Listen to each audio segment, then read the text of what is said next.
right, here we go. Just getting everything set up here. Bear with me just a moment. And we'll get this all fired up today. Hopefully you're all doing well. Thank you for coming by. Another Dungeons & Dragons Mergeworld story. Story podcast. We're going to be jamming in some of that again tonight. I've been all over the place working on the channel and stuff today, so hopefully everybody hears me and everybody's okay. Hello, Teresa.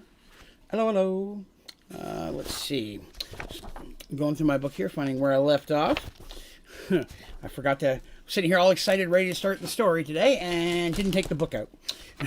So, I'm going to get a little caught up there.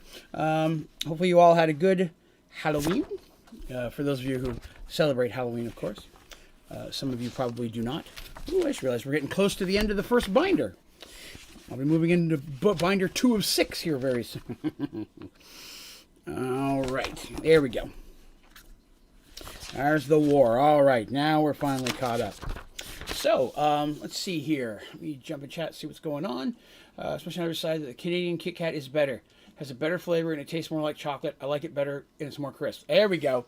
So what Jim is speaking about there is my wife and I had lunch today with him and Smashley. And I provided them both a Canadian and American Kit Kat to see which one they preferred. And they made the right decision, which is important. Hello, doggo. Good day, good day. Let me see. There we go.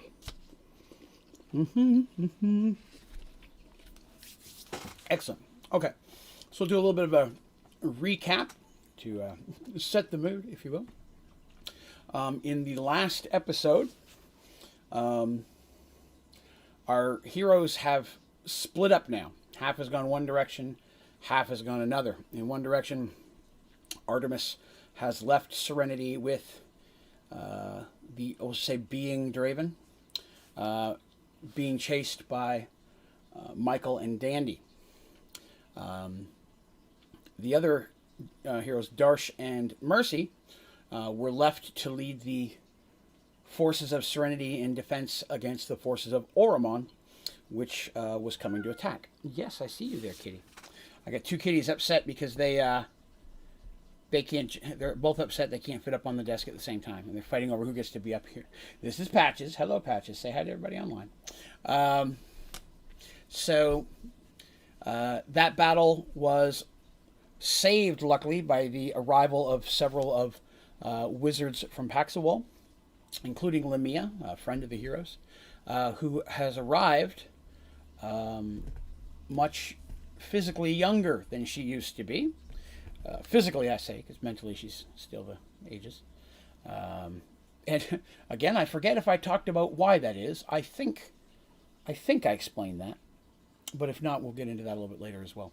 But she let known that Tobias, who is a friend of everybody, of course, their wizard friend, has been captured and taken, they believe, to Auramon, and they need to get him back. Problem is something in Auramon keeps them from coming in as wizards.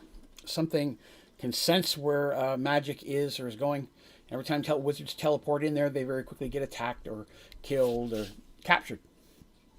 And so what they've done is, Lamia says she has a spell that she believes can get around that, which will basically polymorph and change Darsh and Mercy to look more like Auramonian soldiers, so that they can go in there and try to get Tobias and bring him back. But they had to leave all their magical gear and all their special stuff. All they took was some weapons and armor that were left over from Auramon that they had defeated in battle. And along with Mercy's henchman Quan, the three of them are going to be sneaking into the kingdom, or I should say, the Empire of Oromon, to try to get Tobias back. I believe that's kind of where we left off. So we're going to jump into that today. We will be continuing the Darsh and Mercy storyline, at least at the beginning. Whether or not we'll get to Artemis at all today, I don't remember. I'm not sure. Depends on how long this takes to read. Let's see. Turtle says, "Hey, Draven, I found you in the Lost Cities. What are the odds?" Found me?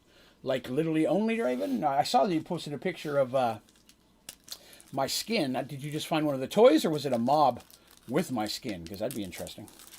All right. So, yes.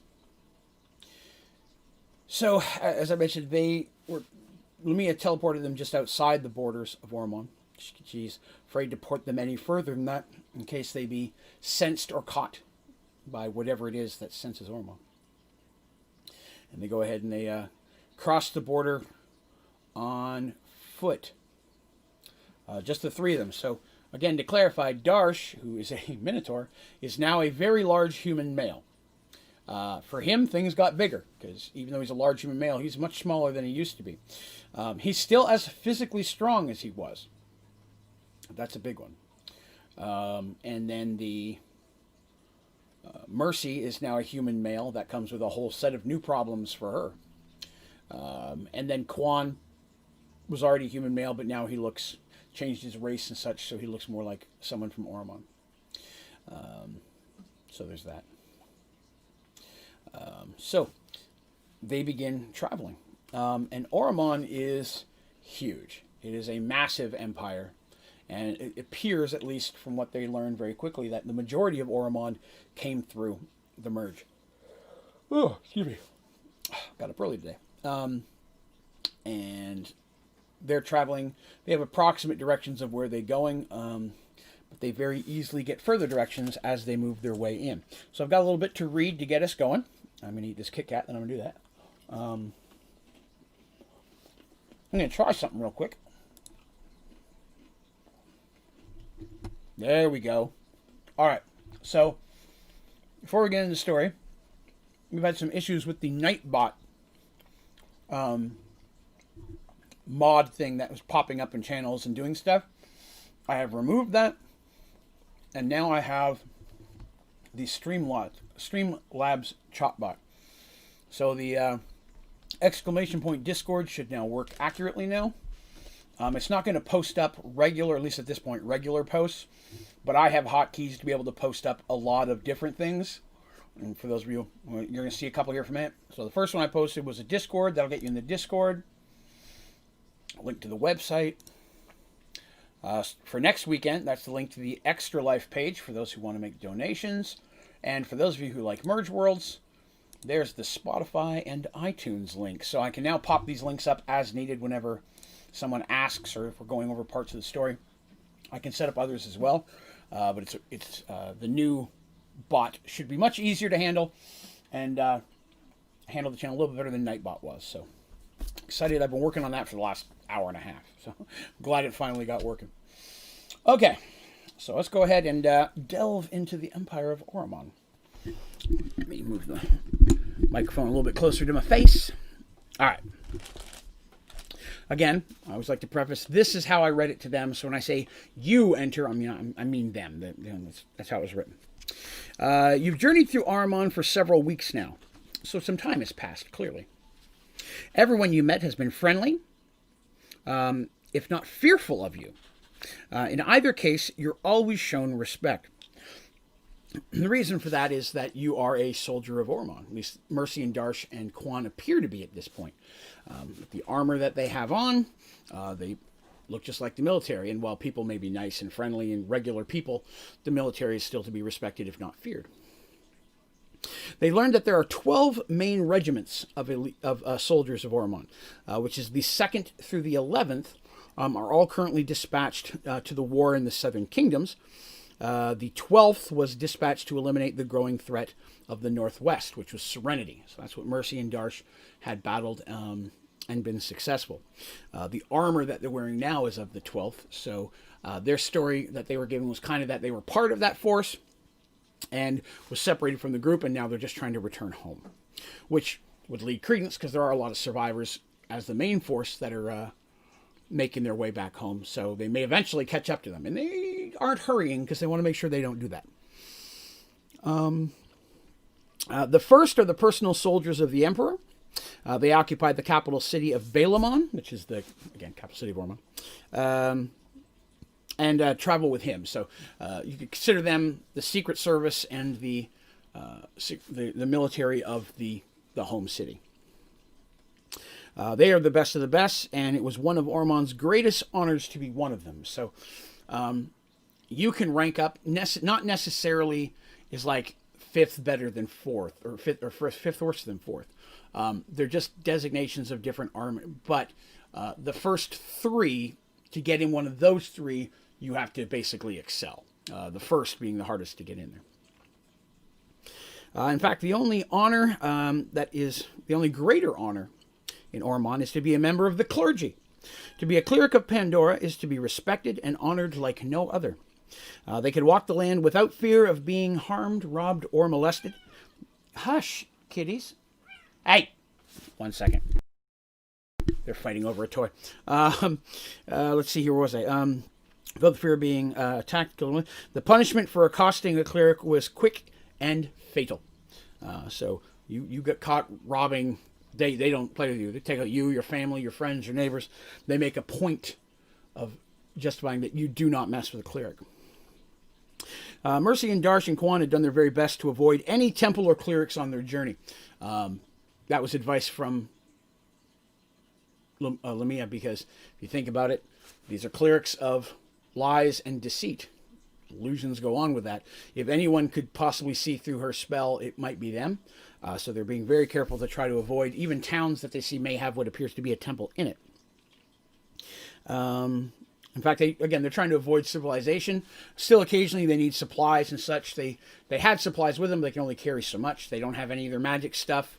Chests of holding, Artemis has that. So they only have what they can carry. A lot of times they have that fallback stuff. In this situation, they don't.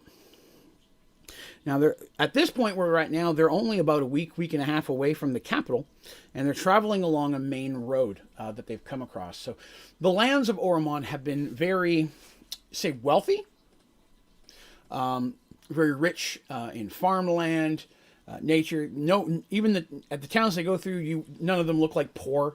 The people are not overtaxed.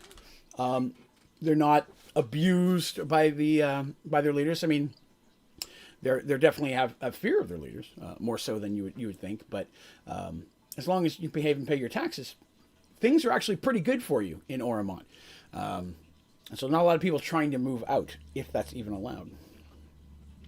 Now, as they've been getting closer to the capital city, traffic has been increasing. The closer you get, they've passed around a couple large cities, and they've come to Forks and Road where there was a really big city this way, and they've had to give wide berth around it to avoid going through that. But as they're seeing more and more traffic, they're also getting a lot more nervous.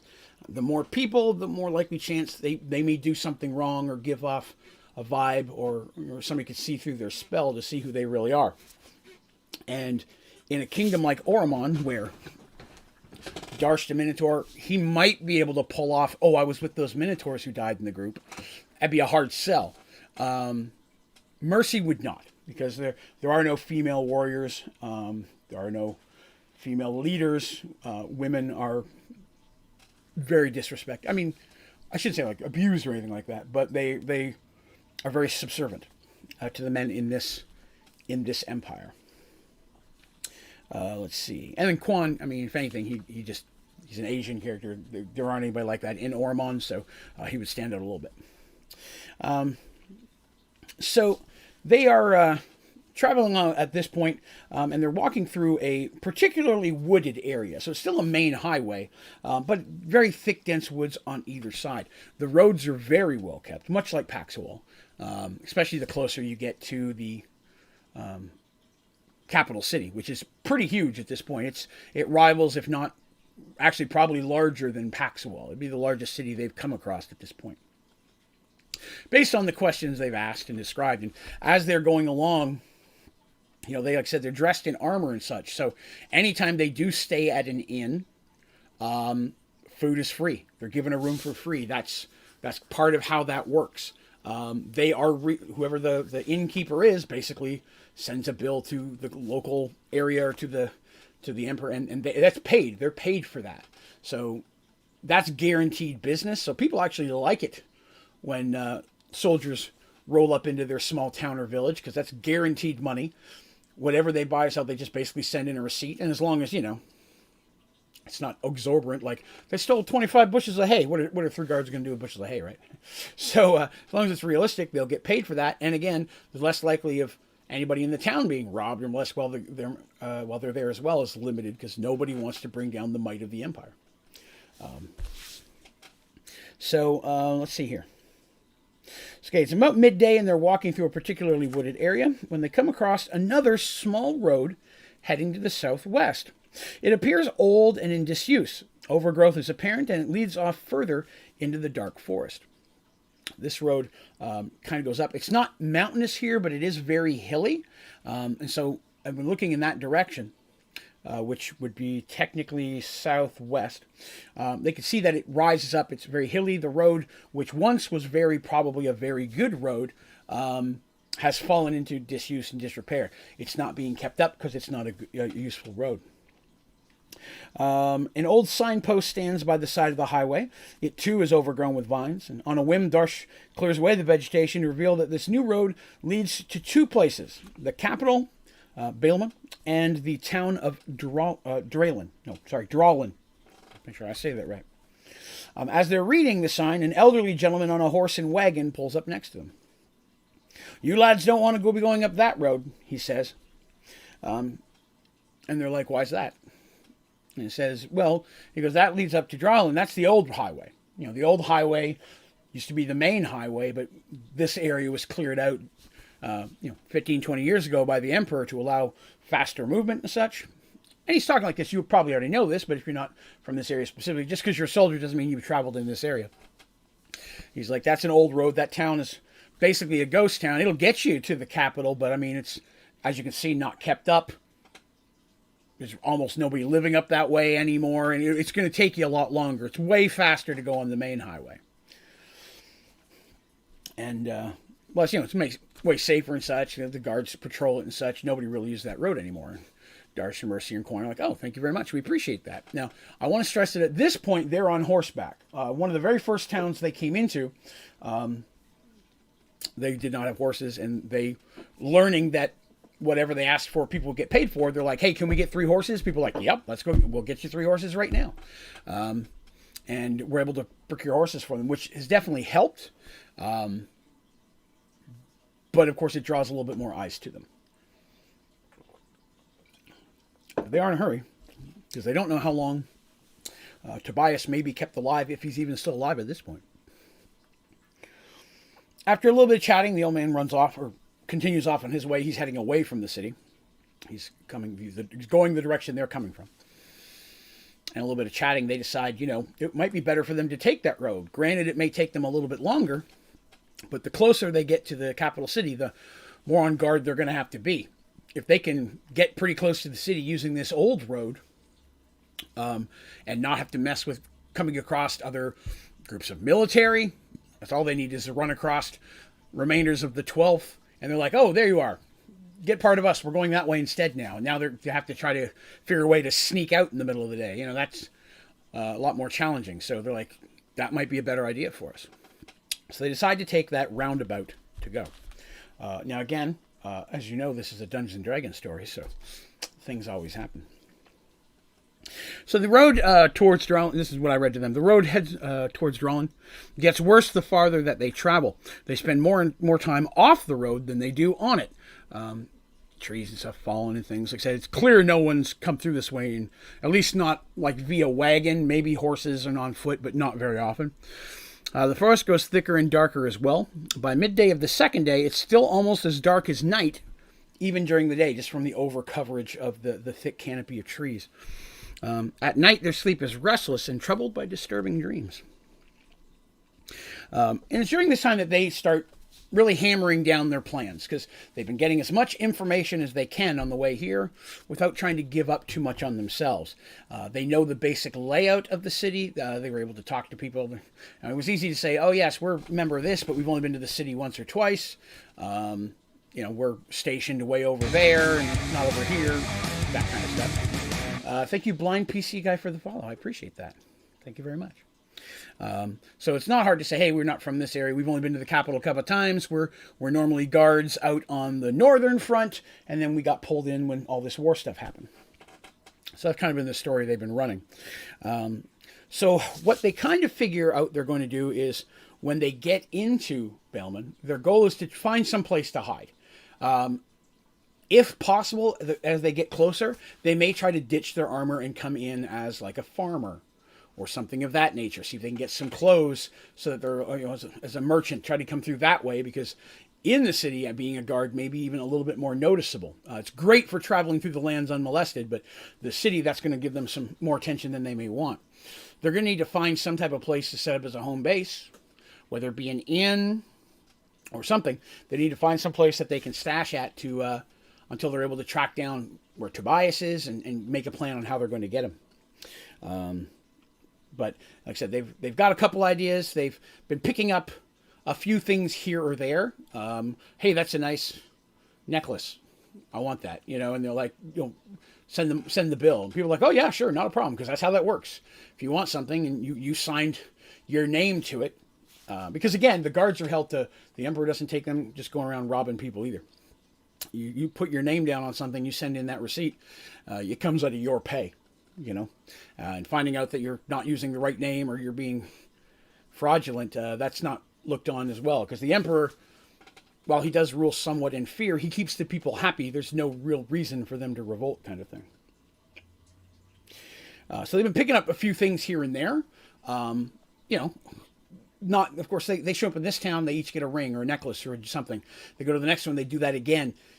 The next town doesn't know they got that in the first town. They're building up a small supply of little things that they may be able to say, hey, we're jewelers. We're coming into the city to try to sell some of our wares. That was once they found out they could get materials that way, they started to do so. They had thought about bringing some jewelry from Serenity in the same way. But then the concern there is it's not really Oromonian style. The jewelry's made there. It might stand out as from something outside of Auramon, and they decided against that. So let's see. So like I said, that was kind of their plan. At this point, they just wanted to get as close as they could without messing with it. Baby Draven. All right, so let's see here. So after several days of travel, they begin to, as they're getting close to the evening, they can see the signs that they're starting to enter into the town of Drellin. They can smell smoke from a fire, at least. Not like a house on fire, but from a regular cook fire. And as they come into what was probably a small to medium-sized town, not huge, they can tell very easily that most of the homes are just falling apart, disused. Most of the homes no one's lived in for quite a while. In fact, the only building that shows any kind of life is clearly an inn that is in near the center of town, named the Cobbler's Knob. So the Cobbler's Knob has got smoke coming out of the chimney. There's some lights inside. It's getting dark. Like I said, it's pretty dark all the time just because of the overhead. But when they get to the town, there's not quite as much coverage there. So it's still kind of gloomy in the area, but the sun's going down. They don't have a lot of sunlight yet, but there's still some light coming from the windows. So they decide to head there first. It's probably where they would have went anyways, even if the other homes and businesses looked like they were open. Let's see. Now, around this area, most of the trees are missing their leaves and such. It appears that the area they're in right now, and most of Auramon at this point, is becoming into like a later fall. It's getting into mid to later fall is the time of year that you see this area. So a lot of leaves are down. Jim says, great name, Jim. That place exists just outside Sevierville. We'll talk about that. I used to live near Cobbler's Knob. Love the name so much I wanted to use it. They make their way to the inn. They don't really see a place like stables. So they kind of latch their horses out front to just kind of get a feel for, go inside, see if there's something like a place they can board the horses for the night. So the inn door creaks loudly as they open it. Stepping inside, they find a dark chamber barely lit by the small hearth fire. Several people sit huddled around their tables. They look at them as they enter, nervously examining them. They quickly look back down at their drinks. Once they just see, you're not a problem, But they look very quiet amongst themselves. People are barely talking. But everybody looks kind of slightly disheveled. Great "Greetings, lads," comes a voice from behind the bar. Standing there is a large woman in probably her late 50s. Her long hair is gray, tied into a ponytail, and it nearly reaches the floor. Very long hair. It's not often we have visitors of your ilk in these parts. She introduced herself as Fanny Mae Knob. Her husband owned the inn, but sadly he died 3 years ago, and she's been trying to keep it up since, which is, again, very rare in these parts, because, again, women are not business owners, So the fact that she's still kind of running the business itself probably lends to the fact that there's not a lot of traffic by people up in this area. She welcomes them in, asks if they'd like to sit down, ask for a drink. They say yes. So, of course, they ask, is there any food? She's like, of course, as always on the house. I'm sure you'll be happy to sign for it. And they're like, yeah, we'll sign for it. Because that's what you do. You sign the paper, they send it to the local taxman or whatever, and they get reimbursed. Minus the taxes, of course. And while she's doing that, she's very chatty with them. Because clearly it doesn't look like anybody else in there feels like talking. They see probably 8 or 9 people. Table of 4, table of 3, table of 2 or 3, that kind of thing. Just a couple little groups. Everybody just kind of staring at the drinks, taking a sip now and again, just kind of looking at each other, occasionally stealing a little glance at our heroes at the table. Because again, first of all, this is an area where strangers don't pop up a lot. Second of all, this is the military. You definitely don't see a lot of them popping up here, and that's nobody wants the military up in your stuff. They ask a couple questions. They're like, "Oh, it doesn't seem like there's a lot of people up here. The buildings seem to be in pretty bad repair." And you can see she gets a little sad about it. She goes, yes. She goes, unfortunately, there's not very many people that live around here anymore. That new highway really, really destroyed the town. Everybody just goes up and around now. All the business that used to travel through here to the capital city is gone. The few people that live in here now, and she kind of gestures towards the guys at the table. There's no women. They're all dudes, of course.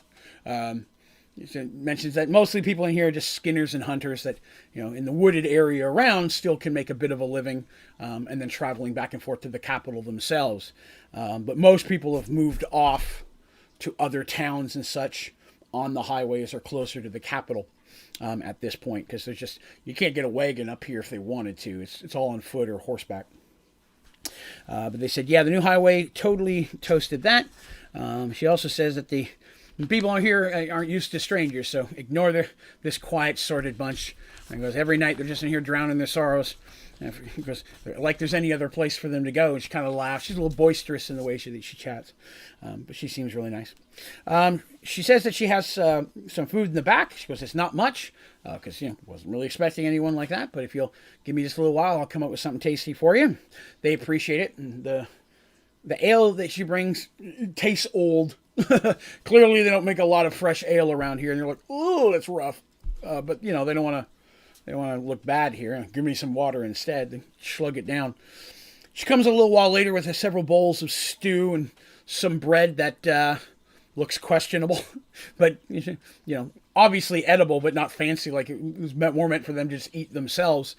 And the stew smells okay, although it's very bland. There's not a lot of flavor. Clearly, this looks like meal that she may have made for herself that she's now dishing out to them. As they do their best to enjoy Fanny's home-cooked meal, because it's still something hot, and they haven't had something hot in a while. And the food doesn't taste bad, it just tastes bland. And it's still warm in here, the fire and such. It's getting late fall, so in the evenings when they've been camping, it's been a bit chilly. They maybe catch the odd rabbit or something, but they got to be careful because they're not sure if they're breaking any laws or rules by somebody catches them hunting and find out it's not allowed because it's the Emperor's forest or something like that. So they're sitting there they've been there a little while, about 20-30 minutes. Fanny's off bustling in the back, cleaning up some stuff, and they're just about done their meal when suddenly the door to the inn bursts open and a crying little girl comes running in. Our heroes immediately grab their weapons, like, what's going on, And the people at the tables, they all look up in, slight interest. Screaming little girl, probably around, let's see what I have written down here, 10 or 11 years old. And seriously, and then they just kind of ignore her and go back to their drinks again. She comes running in and runs right past Darsh, Mercy, and Quan, right over to Fanny. She's crying, and as they run by, they can tell she runs by that her little dress, which is clearly not well made, it's old, is ripped, and there are scratches on her arms and legs, and a little one on her cheek. She's crying, and she runs into Fanny, and she's trying to talk. You know, kids are at that sniveling, and then this, you know, this kind of sniveling thing. And when she's talking, Fanny finally gets her calmed down a little bit, talking with her. At this point, they're really listening in. She says that men had broken into their home and attacked her family. That they grabbed her dad and brothers and dragged them out the door, and Mama had me run out the back door and said to go get help.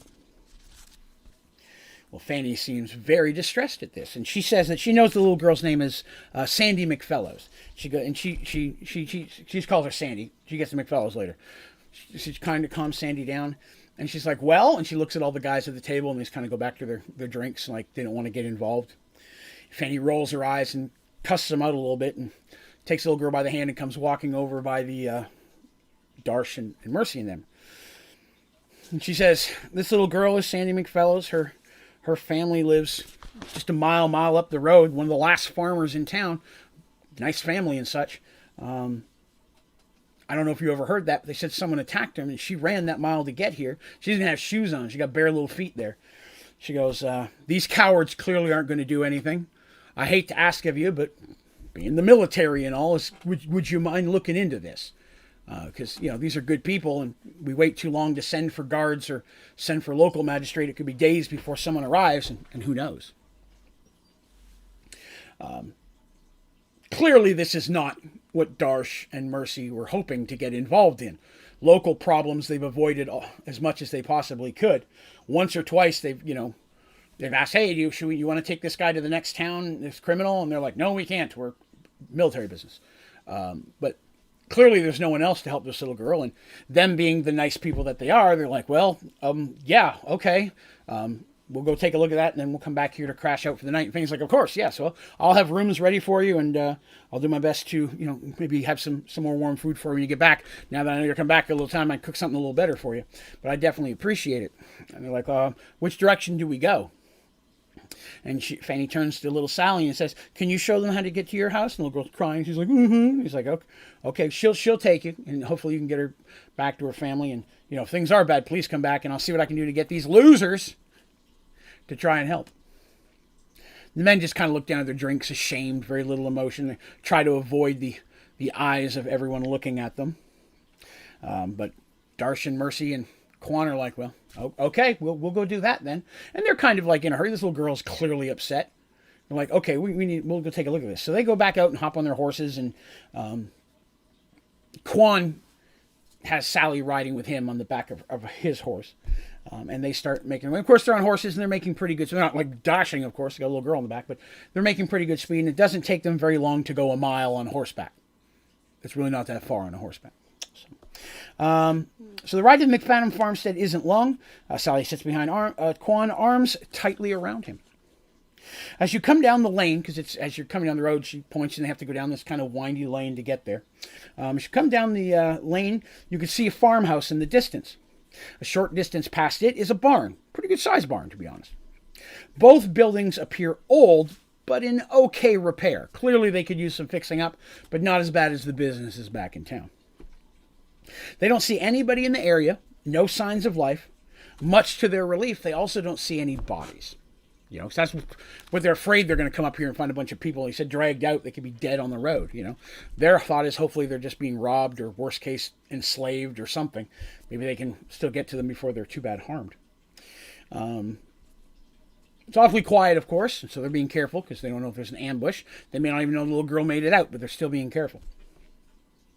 Let's see. So they make their way up, and they kind of park their horses, and Quan tells little Sally to stay near him. They don't want to leave her at the horses, of course. They're like, so stay near me. Don't go far. She's like, okay. She's still trying not to cry, and he's like, you gotta be quiet now. We're trying to help out. And they carefully work their way in. And normally they would send Quan in first, but he's kind of got the little girl, so Mercy kind of goes in first with Darsh right behind her. And as soon as they get up to the front of it, you can see that the front door has clearly been kicked in. It's got a split in it. It's hanging on one hinge. Something kicked it pretty hard and knocked it in. They move in again, and as they do, you can see there's blood splattered all over the place. Like the inside's been trashed, chairs have been smashed, there's blood all over the floor and up on some of the, like would be the couch or the chairs, kitchen tables and things of that nature. It's definitely bad things happened here. But there's no bodies. I need to stress that. Blood, but there's no bodies. And as soon as we get in there, you see how bad it is. The little girl starts crying even more, obviously. Quan's like, just be careful. We're going to find him, that kind of stuff. And so they're looking around and they're trying to check the place. They're looking for something, and something feels off about the situation. And, of course, during this time, Mercy and Darsh start asking me, the DM, several questions. Like, okay, well, there's the back door that Sally said she ran out of. Does it look like it's been damaged? And it doesn't. It's closed as normal. Or I'm sorry, it's not closed. It's open, but it's just sitting there. No damage, which kind of matched the story. They told Sally, mom told her to run that direction. They look around for anything of value, and they don't see anything that looks like it was robbed. Everything was it's destroyed, but they don't really see anything like plates or blankets on the bed, something that looks like, current. And Darsh steps over by the fireplace, looking down at it, kind of confused, when all of a sudden they hear Sally say, "Mama?" She quickly turns around and runs out the door, and you hear her yelling, "I hear you, Mama, I'm coming." And Darsh, they're all looking around the room. She was kind of standing near the door, and she just bolts out, like kids are. They're gone. So Darsh and Mercy look at each other real quick, and then all three of them and Quan just go running out the door. Because if somebody does need help, she heard them and they didn't. She was closer to the door. She may have heard them and they didn't. So she runs out the door, and they get outside just to see the little girl running into the barn, still crying, but she runs into the front door of the barn. And they book it over there as quickly as they can, still being cautious. Because, that's where the bad people could be. So they're armed, they got their weapons out, they're ready to go. And they go in there, and they see that it's dark inside. There's no light lit. Now, Darsh has infravision. The other two do not. And Mercy doesn't have her circlet that lets her see in the dark. So Darsh is going to go first because he's got a little bit better vision. It's dark outside at this point pretty much anyways. Kind of bright from the moonlight, and luckily there's no trees blocking where they are right now. But while he does that, Quan starts struggling to get a torch and try to light one up. And they kind of make their way into the barn, and they don't hear anything, and they start calling out quietly to Sally to see if anything is okay, if everything's okay. "Sally, where are you at? Mrs. whatever her last name is, Mr. whatever, is anybody there?" And then Quan comes in with a torch, and then they see movement, and someone comes out from behind some bales of hay or old wooden rickety where horses were, and then some more people come out, and then some more people come out, and it's very quickly easy to tell that these people are all dead. Zombies. Happy Halloween, by the way. At least 10 to 12 zombies start stumbling out of the barn towards them. Heroes kind of caught surprise, but at least they had their arms out. I mean, their weapons out, not their arms out, like clearly. And normally you'd think, okay, well, let's get out of the barn and try to fight them better. But the little girl ran in here, and now they're like, oh God, the little girl's going to eat by a zombie. Somehow her family got infected, because that's obviously the thought. Zombies busted in the door, bit her family, blood everywhere, then the family rose, now they're all zombies hanging out in the barn. The barn door was wide open, they could have just waddled in, whatever the case is. They didn't get in far enough to see if there's animals, so the zombies might have gone in there after some animals, because they didn't see any animals in the pastures or anything of that nature, and that's one of the things I asked a little bit later on. Did we see any cows or chickens or pigs or anything? And the answer was no. If they were all in the barn and the zombies went in there, chicken wings and bacon. So they decide they're going to stay in here and try to find Sally. And they tell Quan to look for her while they try to handle the zombies. And Quan's still going to be helping and such, but he's quicker and more agile and can climb up things. Like he said, he and Dandy have a lot in common. He's normally their sneaky stealth guy. So he starts booking it around and doing stuff like that. And they start attacking the zombies. Now, zombies, even a group of them, normally aren't going to be too bad for characters as high as these guys. But they are completely unarmed from their magical weapons. Right? They don't have any of their magical gear. And number two, they're both fighting in bodies that they're not used to. And that's a big thing. And that's something I made clear to them before they decided to go on this quest. Oh, what we got there? 1 second. Hey, MT, thank you very much for the donation today. I appreciate that very much. Oh, that is awesome. For the bonus Mergeworlds stream. I appreciate that. Thank you very much. In fact, speaking of the bonus Mergeworlds, just a quick aside, I have been chatting, and I think that I might start doing Merged Worlds 3 out of 4 weeks. I may do Merged Worlds 3 weeks, and then the off week was to be the members only stream that we have monthly. So I might start doing a little bit more Merged Worlds. It's more and more people are coming to listen to it. I'm getting more and more feedback that people are enjoying it. In fact, I got some new reviews on iTunes and some more followers on Spotify. So more and more people are coming to it. So I may start doing it a little bit more often. One of those off weeks may end up becoming a Merged one. I was going to chat about that near the end of the stream and with the community and see what you guys think. But thank you very much for the donation. I appreciate that. So they're attacking the zombies, right? And as I mentioned, they said they're in different bodies. Darsh is smaller than he was, even though he still has his strength. His body is, he's using weapons he's not used to. Mercy, whole nother world for her. Quan's the one who actually has the least amount of negatives from this, because he just looks a little bit different. His build physically is all pretty much the same. So he didn't have as many negatives. Darsh had the most negatives, and Mercy had a decent amount as well. And their negatives differed in what their negatives were, but these are things that they knew about before they walked in here. This is how it's going to affect you.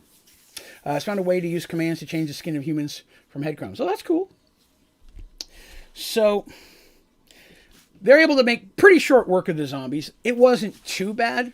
Even with their negatives, they're still pretty good. And, I mean, these are the two combat-oriented characters. Although at one point somebody did make the joke, figures, the zombies, where's Dandy when you need her?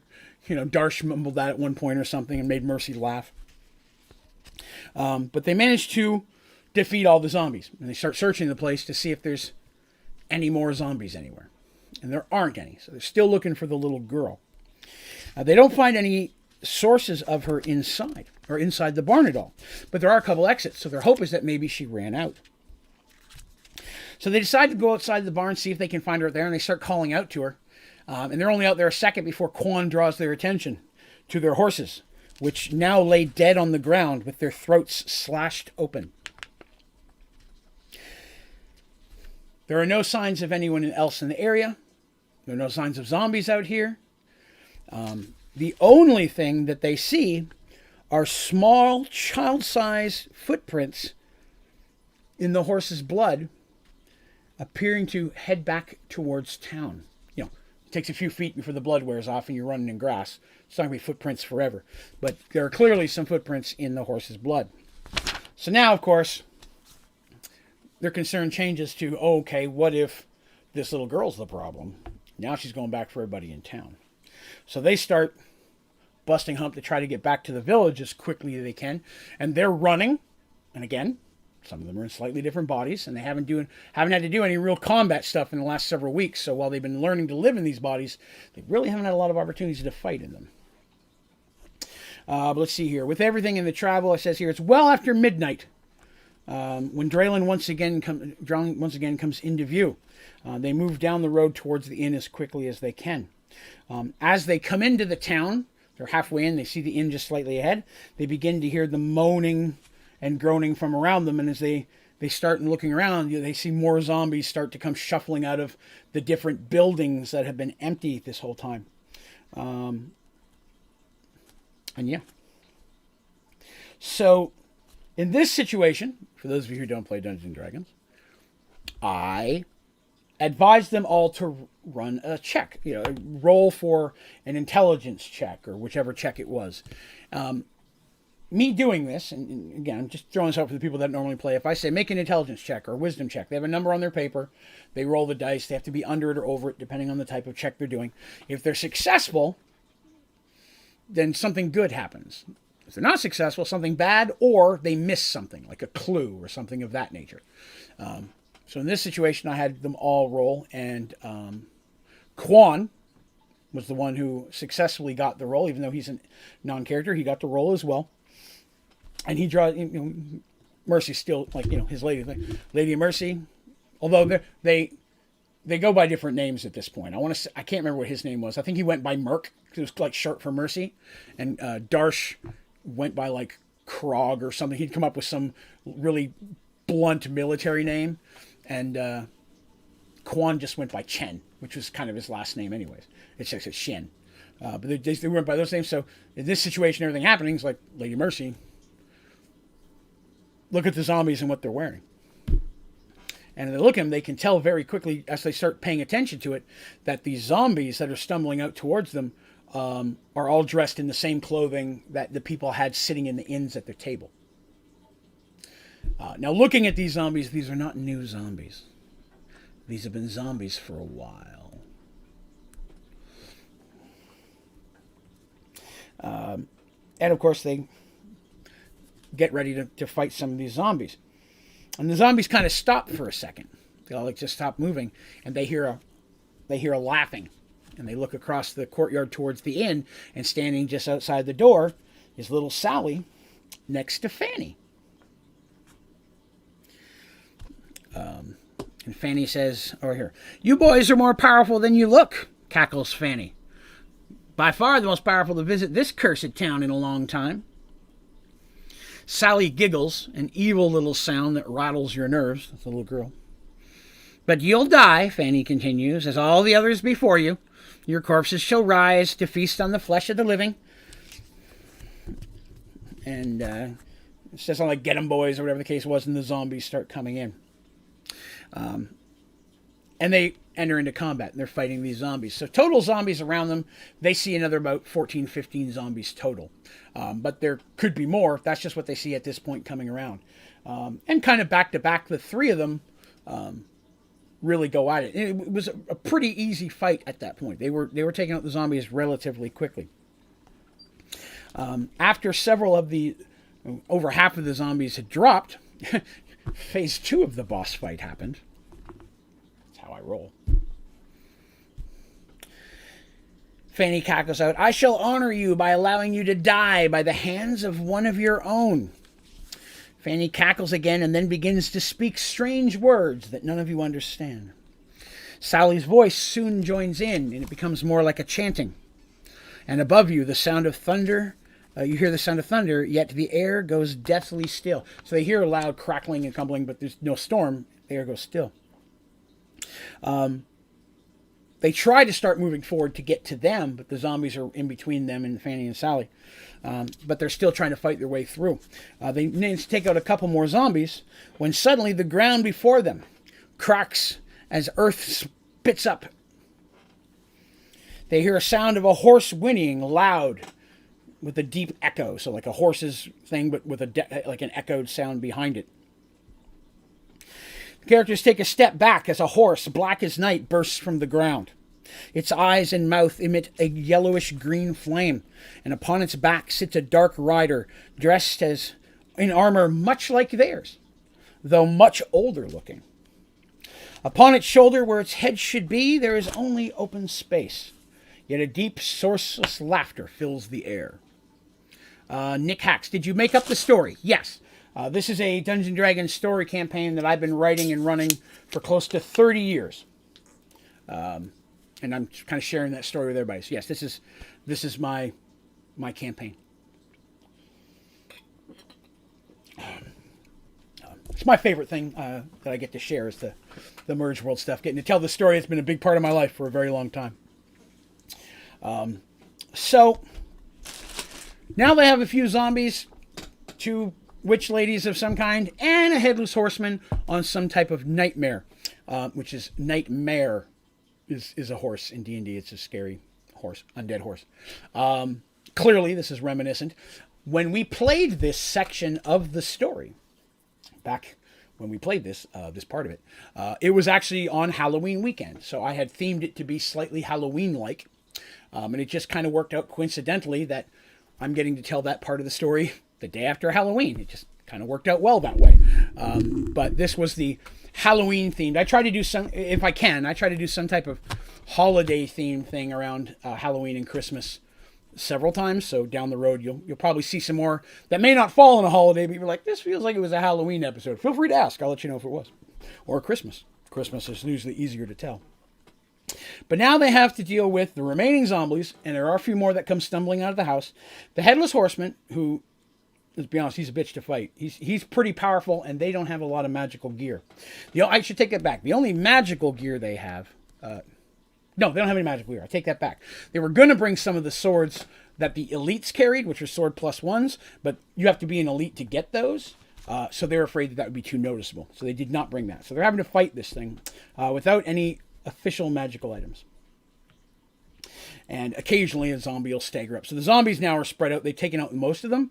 So they're fighting. They're fighting the Headless Horseman, and then every couple of rounds a zombie shows in, and they got to fight that off. One of them will have to fight that off while the other one keeps the attention of the Headless Horseman. And then they're back to that again. And then another zombie will come up the other direction. And the other one's got to take out that one.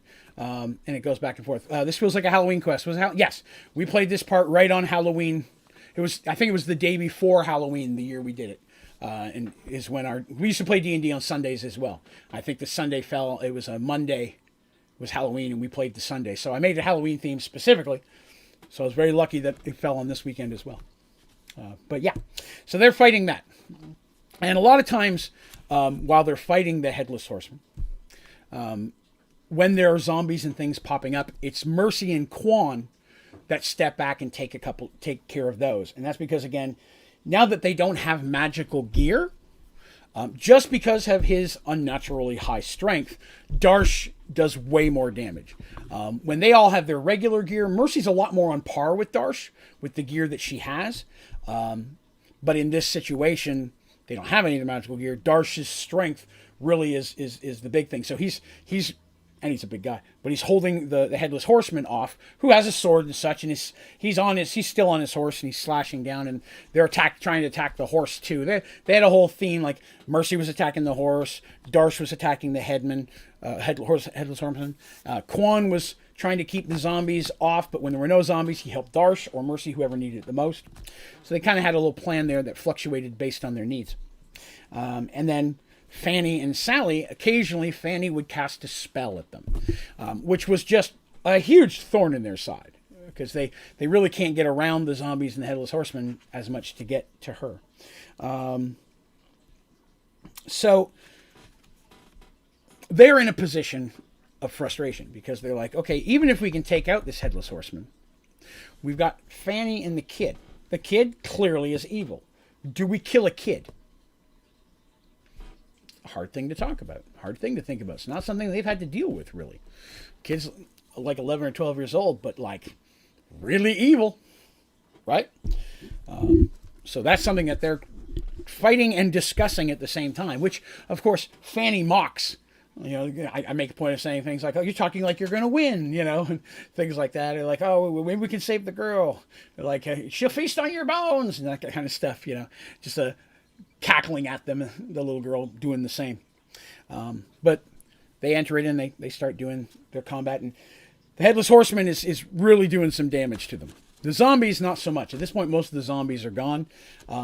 And so a decision is made that Mercy and Quan are going to try to get past the Headless Horseman to focus on the women. And of course, their concern is, does the Headless Horseman then turn to defend them, leaving Darsh maybe some open attacks to do damage to it from behind? And Quan and Mercy kind of go opposite directions. So if it does turn to get one of them, the other one might be able to make it by, while Darsh just throws every attack he's got at him, kind of haphazardly. So like when you come, he's being slightly, I guess you could say, unrefined in his attacks. So you just brute blah blah to try to keep the attention, which opens him up to taking more damage, but it does make it a little harder for the Headless Horseman being a fighter. If you think about that, someone's just swinging at you wildly. It's hard to defense that. You're just more dodging, like, okay, settle down, I'm going to get you.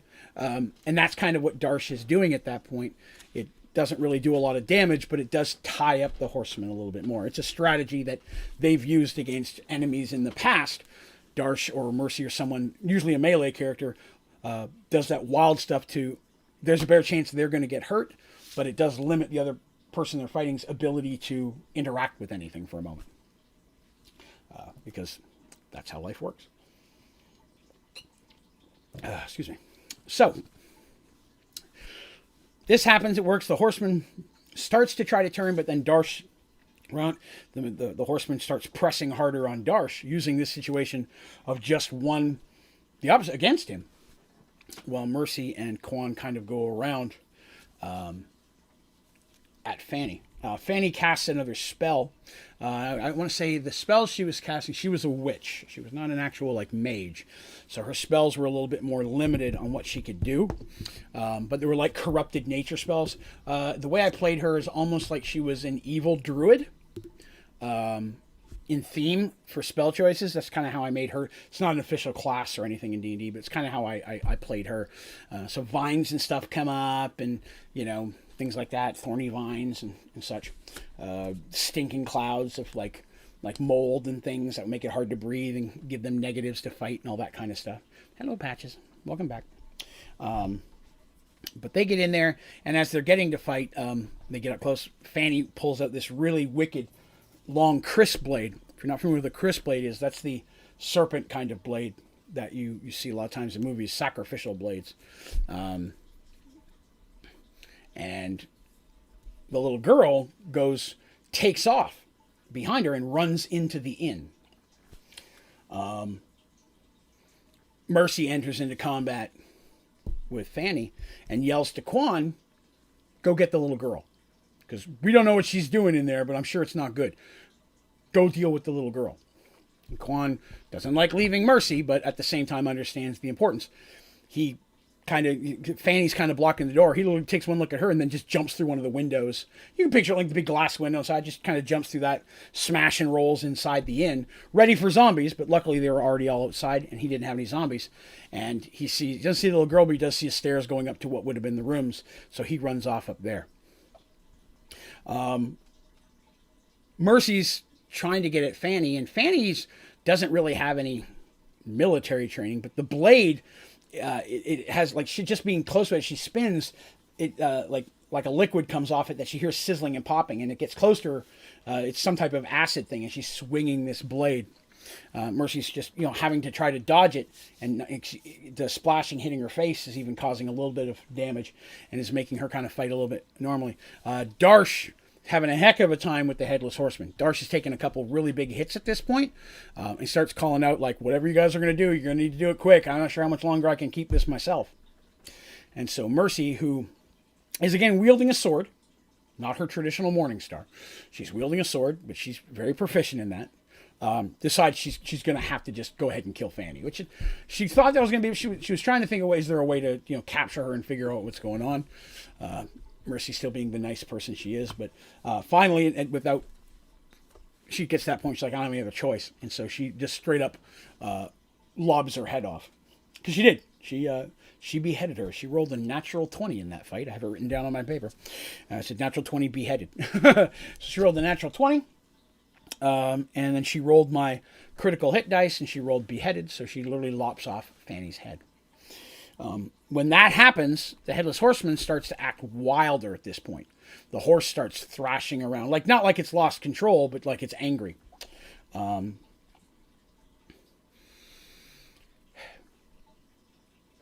I had to narrate to them kind of what was happening because they didn't get to see what was happening in the house. But finally, after Mercy leaves Fanny, and they're both fighting her and Darsh are both fighting the Headless Horseman at this point. And again, things are looking grim. It's Halloween, and I like them to be grim. The Headless Horseman kind of just stops and backs up on the horse, and they're like ready to fight. And they're like, "Okay, what's happening?" And they hear a noise behind them. They look back, and there's Quan, and he's holding a skull in his hand.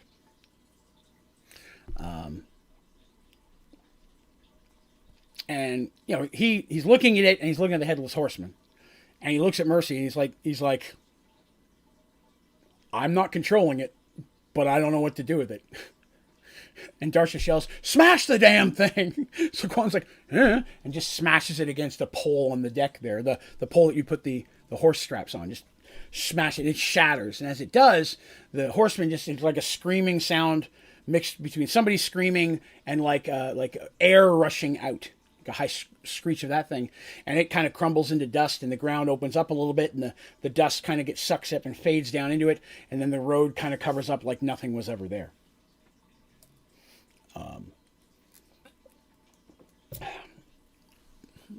Quan comes walking up to them, and they're like, whew, that was a close one, because I got no healing, remember. All their support staff is not with them. They have some regular bandages and stuff they brought. And Mercy looks at the little girl, looks at him and says, "The little girl?" And he looks very unhappy. He's like, "I didn't have any choice." And Mercy's like, "Oh, damn. Okay." And she takes his word. He's like, I'm not going in there. But Quan, unfortunately, this was a very bad moment. Quan normally does not, hurt children. But it was kind of hurt a child or lose his lord and lord's friend. And so he had to make the choice. The little girl was armed in there with a dagger, much like Fanny had, and was protecting the skull. And as soon as he saw she was protecting the skull, he realized that's what it was. And that was not a good day, with repercussions for the future. They do kind of look around to see if they can find anything, of value. I mean, you loot the bodies. It's D&D. But they look around to see if they can find any more living people, anybody else, and they don't find any. But what Quan did have, he goes from the same room where the scroll was, he goes back in there and comes out with a small box that clearly the head was in. And inside of it are a couple other, what you call, like, probably spell components. There's a talisman in there, pagan-looking talisman kind of thing. The only thing they didn't find, there's nothing from the Headless Horseman, because clearly he just went into the ground. There were no other living people anywhere in there. But what they do find is a letter. And it was a letter of declaration. And it was a declaration where it lists a woman name, which after reading it and figuring out, they could tell is Fanny's mother, who had been accused of witchcraft and had been executed. And it was signed by Brutus Nob of the Third. So they figured out the Headless Horseman was Fanny's husband who killed her mother for witchcraft. And that's why he was the magistrate of the area her husband was. Even though they owned the thing, he was still technically a military guy and such.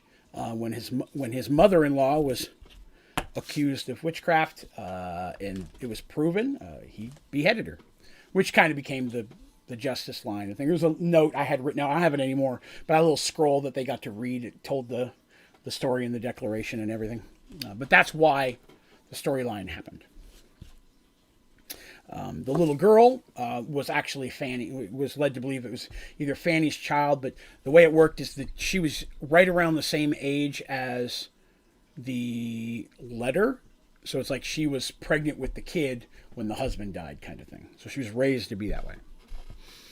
But that was the story of Drowlin, and that was their little Halloween adventure. And it took a whole session of D&D to go through all that with the combat and the investigating, because the investigating of the farm took a little bit longer for them actually to find clues and such. So it was kind of cool. They got to face the Headless Horseman. It's a fun thing for them for Halloween. But then they continued on. Several days later, that they finally exit the Cursed Woods, and according to the information they'd received from the old man on the highway before, they shouldn't be but just a day and a half outside of Balaman at this point. Let me see. He told them that the faint worn road should take him in that direction, and would also enters into what would be the poorest section of the city. So like any city, there's your slums area, there's your merchant area, there's your noble area. It's going to be all like that. And there are several gates. It's a walled city, and there's several gates, and there's buildings outside the wall as well. You can picture that as a castle, right? Probably like the big gates for the major part of the city, and then all the buildings outside. People can go in and out throughout the day. At night, the gates close up. You're either outside or you're inside. And the gate, this road kind of leads to, would be one of the poorer sides. Because again, now it doesn't get as many stuff. It's actually the southwest side. So they're actually they're coming down around the city and going to kind of come back in this direction. Sorry. What is that? Why am I getting a notification? My watch is going crazy. There we go. Okay. So let's see here. Blah, blah, blah. So they start traveling, and it's at this point they're kind of in a. They didn't find any clothes that weren't wrapped in zombie guts that they could wear, and even if they could wear those, none of them were going to fit Darsh. So they're like, how are we going to get into the city with dressed like this? And we don't have extra clothes at this point. They kind of kicked themselves for not buying them when they could. So they've realized at this point, unless the opportunity shows up in the next day or so, they're going to have to try to enter as members of the military. So here we go. And again, remember, they don't have horses anymore either. They're walking. If they had the horses, this would have been faster, but their horses are dead. So they're a day later. It's a day later, and as they're almost ready to take a rest from walking, they start to notice people in the distance on horseback. I want to stress that. These are people coming from behind them, also heading towards the city. Now, they're in a wide set of plains on what was still a faint road, which had forked a few times, and there's absolutely nowhere to hide. And they also realize that if they could see them, odds are they've seen them, because they're just coming straight in this direction. So they're, dressed as they are, and they try to bring themselves up and look noble. And 5 horses show up, and with people on them, obviously. And they could tell that all 5 of them are clerics of Pandora. And when they arrive, they're like, why are you guys out here? Not that the clergy runs them, but it's a question. Soldiers, what brings you out here to the city? And they rehearsed for this. They're like, well, we were sent to the northeast to fight in Serenity. The battle did not go well for the Empire, and many of us were separated, and we've been doing our best to try to return. We've not been able to catch up with the 12th, and we're doing our best we're going to go to the city to find out where we should go next. The cleric, the head cleric, who introduced himself as Tarl, T-A-R-L, Tarl, nods and says, he goes, we've had the same issue in the southeast. He goes, the kingdom of Auramon was not as easily taken as we would have thought. The reinforcements they've received from Paxawal and Arduel have kind of brought it to a stalemate. We've not been able to take the kingdom. In fact, we're on our way back to the city to request more men and such. So we're kind of being sent back to give a status of the thing. And says that it should only be a day. And while we have no horses for you, if you wish, you could travel with us and we'll get there together. They were in a spot there. So they're like, okay, do we travel with these guys, which might give us an easier way to get in the city? Or do we kill them and bury the bodies and try to take their robes and sneak in as priests? And that's a tough one, because they ain't got no magic ability. They don't know anything about Pandoran priests. Or the third option is just kill them, hide the bodies, and go in as normal, so they can't get any more reinforcements back for Auramon. And at first, right off the bat, like, of course we'll travel with you. But then while they're traveling, they do that. And the clerics are very pleasant to them, and so on and so forth. It's like it's not like we're clerics, so we're better than you. It's a very mutual, like, you're the right hand of the military, we're the left hand of the military. We work together for the causes of the Empire. And they get a lot more information about Auramon just from chatting with them. That as was mentioned, the king was dead. To which they kind of look at each other. The cleric's like, like, we know how that happened. And the civil war was initiated between the queen and the princess as to who would succeed the king. And it was during that they were going to shoot in and kind of take over. But civil war came to a close much quicker when Paxawal really stepped in and really enforced Auramon. So, and then Arduel started sending people over. So that battle's been going on for weeks at this point. It's they're out of line. They're not fighting every day, but they're trying to work stuff. Siege and all that kind of stuff. So they make their way towards Balaman, and as they approach the gates, because as like I said, the city as they get there, it's huge. The wall, huge, super tall wall, and very well kept. No like super fancy intricate designs or anything like that, but it's a very sturdy Looks like almost like a let me think. It's like a whitish yellow stone, sandstone. Kind of looks like a sandstone but stronger. And they go right through the gates. They're with clerics. Clerics got free. They don't even get questioned. Anybody at the guards see the clerics show up, they just assumed, okay, these are guards for the clerics. All right, go on through. People get out of the way of the clerics. And once they get in a short distance, Darsh and Mercy are like, well, we need to find out about where the rest of our people are. Thank you so much for traveling with us. And Charles like, I wish you well, and glory to the Empire, and all that kind of stuff.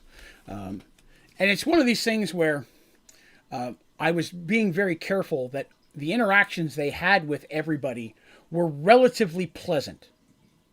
It's not like they were in a place where everybody was evil. I didn't want that. This is a kingdom of regular people. And while it may be ruled by an evil dude, and the clerics and the military may lean a bit more towards the evil side, the regular population is not like that. So it's not a matter of we'll just go in and eliminate everybody, because you don't want to kill a bunch of innocents. And I was trying to build a bit of a moral dilemma, because at times they were talking about, well, maybe we're going to have to march into Auramon.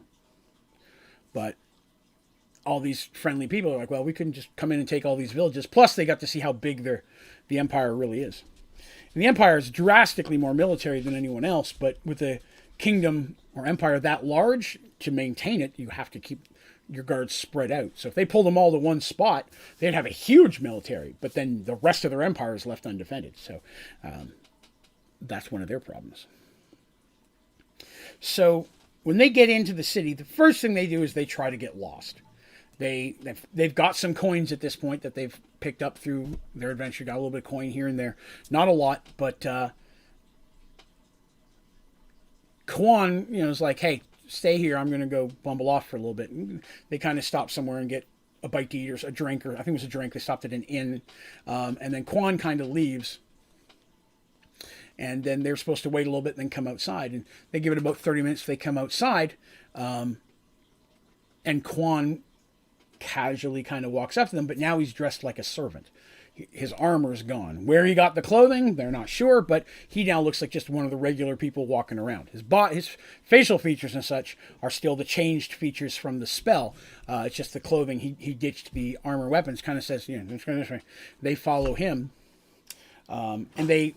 to another inn where he's made arrangements for them to spend the evening. He said, he asked around real quick and found out that it's not uncommon for guards to come in for reasons to deliver messages from different cities. Like I said, the military is spread out. So for someone to come rolling in, the symbols on their armor will say the 12th or the 5th, whatever their rank is. But the average person doesn't know who's been sent where, I'm Jim and I'm the butcher. I don't know which the 12th is fighting where. I just know Auromon's fighting a war all over the place. And just because the 12th is sent one location doesn't mean all of them were, So to the average person, unless they come into actual other military people or any of the what you'd call the governing people, because there's an emperor, but he's got minions. There's a lot of that type of thing. Let's see. Question from Tristan. What is your favorite D&D class? I like the traditional wizard. I like a good mage. Starts weak but gets strong. If I don't do a mage, I normally am going to play a rogue. My favorite rogues to play are smaller in stature, and I like to use short range and melee. So I'll use knives a lot. So throwing knives or hand knives. I usually stay away from swords. I like to being able to chuck a lot of knives or to be able to do knife fighting. So I like to have the bandoliers crossed with all the knives on my chest and all around. Usually when I make a rogue, I'll specify this one's going to be more about ranged, or this one's going to be all about melee fighting. And they'll focus on one of these. Usually don't focus on both. But I like a rogue that way. But normally if I can choose anything, I like just a classic mage. Without any of the extra kits. Thank you for the question, though. I appreciate that. All right. All right. So Quan got the servant stuff. And they have enough money to spend a day or two in the inn. They don't want to sign and have it sent in because they don't want anybody coming and questioning them, why are you staying in this inn? Why don't you come to the barracks or come here? And they decide they need to get some regular clothes. And Quan's on that. Dressed like just an average person or servant. He takes what few coins they have left after they pay for a night at the inn and finds them some clothing. They go to the inn, brings it back. Their goal is to head out later that night, kind of go to the back door and leave their armor, dash it in a trash can or something. But they're going to try to leave in regular clothing and get lost in the city. The downside is they have no more money. So, where to stay. So Quan does a recon that one day while they're kind of hanging out at the inn. And he's trying to find a bunch of things while being sneaky. What's the layout of the city? They have a rough layout, but they need better information. The center of the city is the main emperor's building, but that's also a temple because the emperor is, they believe from what they've learned, some form of cleric of Pandora as well. Which would make sense. This is a very religious-based society. All based on Pandora, the goddess of lies and deceit. What a cheery group, right? So he's out for the day. They come back with their clothes. They take off. The only thing that Quan's been able to find as a potential hideout is the sewers. He says that the sewers are very well maintained and kept. So it's not uncommon for city workers and such to be making sure there's no problems down there. He goes, but if we can find an entrance to the sewers in like a slums area, sometimes homeless people and such will build up in there. We just want to avoid those areas because regularly he's learned that the city guard will come through and clear them out. They don't want, if you're homeless, then we're going to give you a home against your will. Like you are now working in the quarries or you're now working in we're going to enslave you for a period of time because slavery is another thing. It's very, very big in this place. So even the nice people that they've met throughout the towns, I should have went into this way earlier, it was very common for someone to own slaves. And I say that in the Roman fashion, where someone commits a crime, so they would have to serve a certain amount of years to buy back their freedom kind of thing. In fact, in many ways, Auramon is based on a lot of historical Rome. When I designed it, especially in its architecture, and the way that its government kind of works. Like the emperor said, there is a council, kind of like they have senators in Rome, but in this one, that's the clerics. So the clerics themselves would work as the senators, who work with making laws and so on. But the head of the empire itself is the emperor, who is some form of religion. They don't know what it is. I'm being vague because they don't know exactly what he is yet. They only think is he some type of cleric or is he just a warrior who really likes the church? They're not sure. Question from Glitch Vision. The biggest question I would be asking is how we know if a cleric of the goddess of lies is telling the truth. Oh, very much so. Very much true. But at the same time, if a cleric of the goddess of lies is talking to another cleric, because that other cleric is a cleric of the goddess of lies, would he have a better chance of seeing through that lie? But the first person might have a better chance of lying because of the magic of the goddess of lies.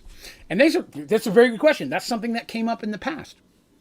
And I played it like, I guess if you're looking for an example, in Forgotten Realms, there's the Drow. And the Drow worship Loth the Spider Queen. This is a society that's very based on a religion as well. And that is a god that very actively takes a hand in that society. This is kind of the same way. If you're serving the interests of the goddess, she blesses you, you're going to have more success. So if you're doing something to benefit the goddess, even if you're talking to another cleric, she's probably going to help you lie. But if you're doing something that she doesn't feel would be benefiting or be working towards her goals, she would bless the other person, letting them see through your lie. So it's one of those things where there's a lot of backstabbing going on. You never know who's telling the truth and who's lying. And that was something that definitely works in the governing side of this. The emperor trusts no one, at all, even his most loyal people. Doesn't trust anybody. How could you, right? He's surrounded by people who worship lies. But at the same time, he's the greatest liar of them all. So, another question here.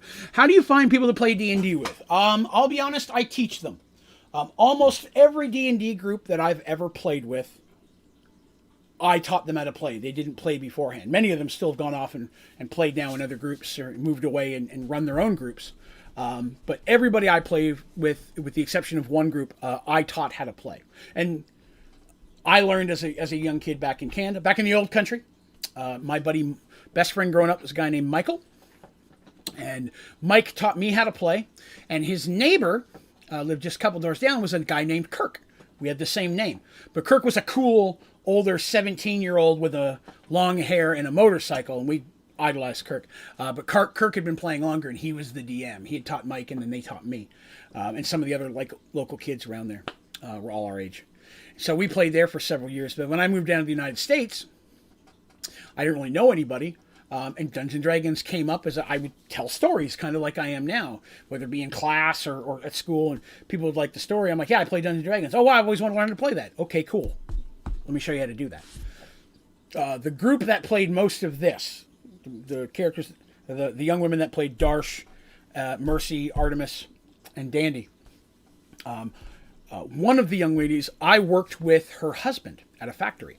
He was the head maintenance guy, and I worked there, and him and I became friends. He was a decent bit older than myself, but he'd come by and hang out, and we would chat all the time. And I had just moved to that area. I'd just gotten divorced from my first wife and was living there just kind of on my own. I didn't really have a lot of friends in that area. I'd relocated for that job because it paid really well. And he came to me one day, and he's like, hey, my daughter just turned 18, and she wants to go to a local nightclub because she's old enough to do that now. I said, I was about 8 or 9 years older than them, but I didn't care anything. She's like, he goes like, I know you've been to that type of stuff. And he'd mentioned several times that he thought I'd get along great with his daughter and her boyfriend. He wasn't trying to hook me up by any means, but just, hey, friends. He said I didn't want to be friends. He goes, I'd love it if you wouldn't mind taking her because I don't trust her boyfriend. He's a little skinny dude, and if anything happens, he's not going to be able to defend her. And I'm like, yeah, sure, I don't care. Because he'd already said talk to her. I said, give her my number, have her give me a call. And she called, and then I spent the weekend just chatting with her and her boyfriend and her other friend. And then we all hung out for a weekend, and then they invited another girl in, which was the other girl who played D&D with us. And then it kind of became a group, and we all started playing D&D very soon after that. Because they saw all the D&D stuff in my house. They saw all these books and toys, and they asked questions about it. And one of the girls had read a lot of the Dragonlance D&D novels, so she knew a lot of the lore, but she'd never played. So I was like, you guys want to learn? They're like, yeah, we want to learn. So there were 4 people that played. There were 3 girls and a dude. The dude was this young girl's. I'm trying to not to use names because, respectful. I'm throwing everybody's names out there. But the young lady who was my friend's daughter and her boyfriend, and then their 2 friends. And each of them played 2 characters. And that's why we had 8 main characters at the beginning. Right? Darsh, Dandy, Artemis, and Mercy, the 4 we have now. Then there was also Shadow, Willow, Zarin, and Fig. After a while, there was some tension. Young lady and the dude broke up. He bumbled off. One of the other girls moved away. Came down to just 2 of us. The storyline ended, and because one of the other girls was off doing her own thing, the young lady who was the daughter of the guy. And just me and the one girl hung out and became friends with a couple other people. And we had a secondary story that took place in this world that I will eventually get to down the road. We've played some of that. And then the first girl came back out of the blue one day and it's like, hey, I miss you guys. I'd like to hang out again. We want to play D&D. So we started playing. And for those of you who've listened in the past, you'll remember that there was the big war. And then somebody had died and they were brought back by Zoltan. He brought the 4 back that were played by these 2 girls. So one of them played Darsh and Artemis. The other one played Dandy and Mercy. So that's why those are the 4 that ended up surviving. Zarin and Fig survived. They were both played by her boyfriend. Killed Zarin. Zarin ended up being killed, and Fig now runs New Gillyville. And then the other young lady played Shadow and Willow. And that's kind of how I found them as a group. And I've found different people in different ways before that and even since, and have had all other storylines. But this primary storyline has been several groups long, and I've played it out over the 30 years I've talked about it. I know it's probably a very long, extensive answer to a much simpler question, but that's kind of how that worked. That's kind of how I ran into that. So again, thank you very much for the question. I appreciate that. All right. Auramon. So, Auramon is a big place with a lot of power and a lot of powerful people. Auramon very quickly became a problem for the characters. At the beginning, they found them enslaving people around the Serenity area. Then they attacked this. Auramon, the kingdom, is an issue for Serenity for a while. So, clear on. That's why I'm going into a lot of detail about Auramon. We're going to be dealing with Auramon for a bit. So, if you're wondering why I'm going into such detail about it. Okay. So, they do find an entrance to the sewers in kind of a slummy part of town. Nobody really questions it when 3 people dressed in regular clothes, because they do have some regular clothes. They ditched the armor at this point. They have it. They kept it, but they've got it in a bag because they decided they stashed it, and then they take it down to the sewers to their little hidey place. And they find, twisting way. Quan finds a place away from everybody else, so there's no other homeless people, that they can stay pretty hidden. There was like a metal door kind of thing that was blocking it. It was like a room, like a big valve kind of thing, and it was so rusty no one could get through. But Darsh was strong enough to crack it enough that they could get in. So, and then he tightens it again, so no one else normal is going to be able to probably just pull that open.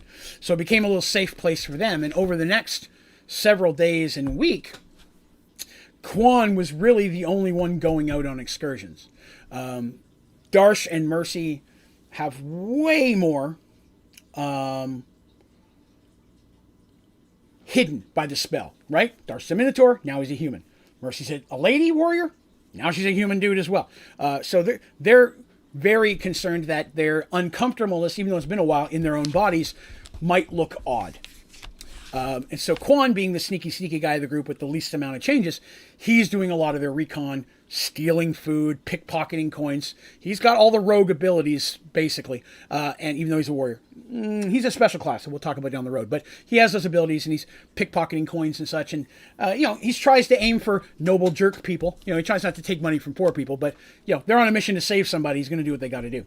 Mark says, ODG, you are the man. I really appreciate your explanations. Oh, you're very welcome. Thank you, Mark. I appreciate that. I enjoy the questions. Getting to share this and the lore behind the world is a huge thing for me. Like I said, this has been the biggest part of my life for most of my life, is this story. And I'm constantly writing more. And even when we get to the point that we get done everything that's been played, I know what happens next. This is something I can carry on for a long time. In fact, today's episode 26. This is 1 year of Mergeworld stories. That's 2 to 3 hours, 26 times. And I'm not even halfway yet. Another reason why I'm thinking about doing Mergeworlds 3 times a month instead of just 2. So doing it every other week, I think I'm going to do it 3, and then an off weekend for special stuff like Community Day or member streams, and then go back to 3. Get a little bit more into the story, because I've been doing a little bit of writing, actually getting some things on paper for what's going to happen after what I've got. I'm really excited to get to it. Hello, Patches. Yes, you're good. So yes. Anytime you got questions, please throw them at me. I love it.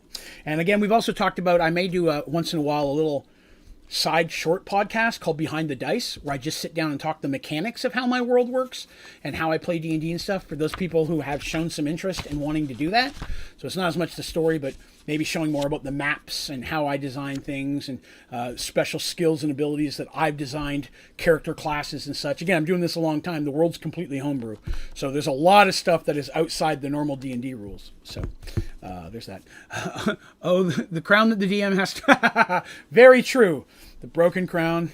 What are we going to do, right? I love it, though.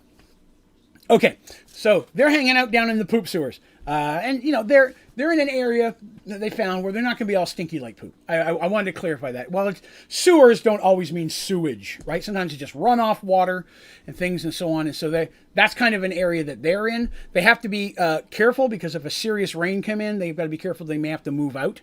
And that's something that... I rolled every day for what the weather was going to be, because I like to add a little bit of randomness in there that even I may have to work around, as the DM. It's like, oh, today's raining. Well, what does that mean for you guys?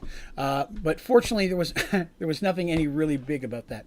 Blind PC guy, really enjoying the story. First time checking it out. Oh, awesome. Well, I appreciate that you found it. Now, All of the older episodes are on YouTube, of course. You can watch them here, but they're also available as an audio podcast on Spotify and iTunes. So for those people who would rather just listen to the story, I usually have it up within 1 to 2 days after it ends.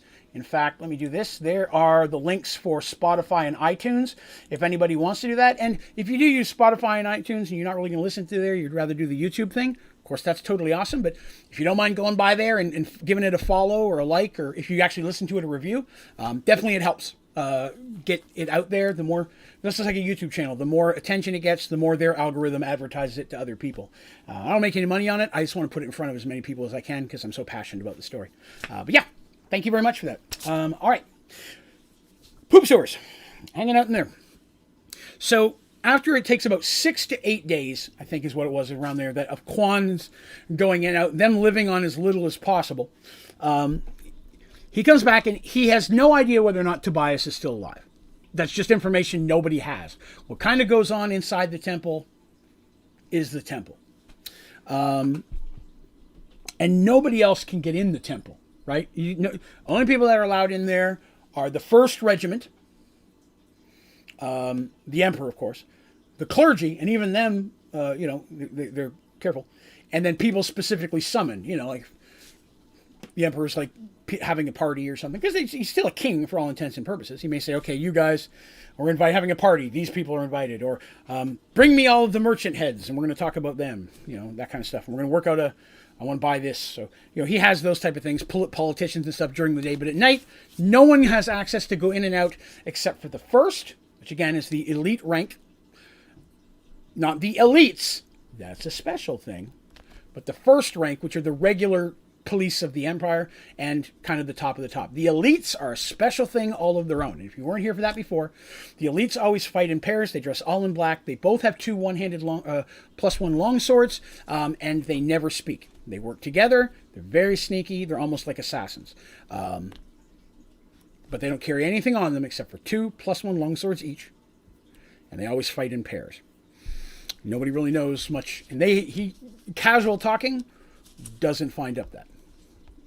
Nobody knows where they come. They just know they're trained somewhere. And it's led to believe that they're more warriors of the church. That's the only thing they did find out. The elites are actually part of the clergy more than they are part of like the city guard. Let's see here. Quick question about your D&D experience. When you started playing, what was it like learning to play? It was very easy because again, I was playing with Kirk and Mike and another guy we knew named Drew, I believe it was Drew we started with. And Mike and I were in school together. We're like 11, 12 years old. So he explained a lot of it to me before I ever played. We rolled up characters at lunch break and recess and such. And then I got to go over to his house one weekend, spend the night. And that's when I got to play for the first time. So I knew a lot of it going in. And it was, let me see. Good Lord. It was very...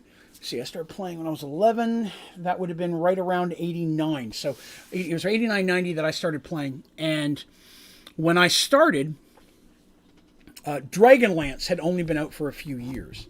Dragonlance's first novels came out in 1988.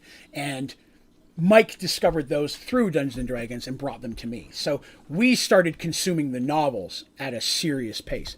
And most of our early D&D stuff was Dragonlance based because of that.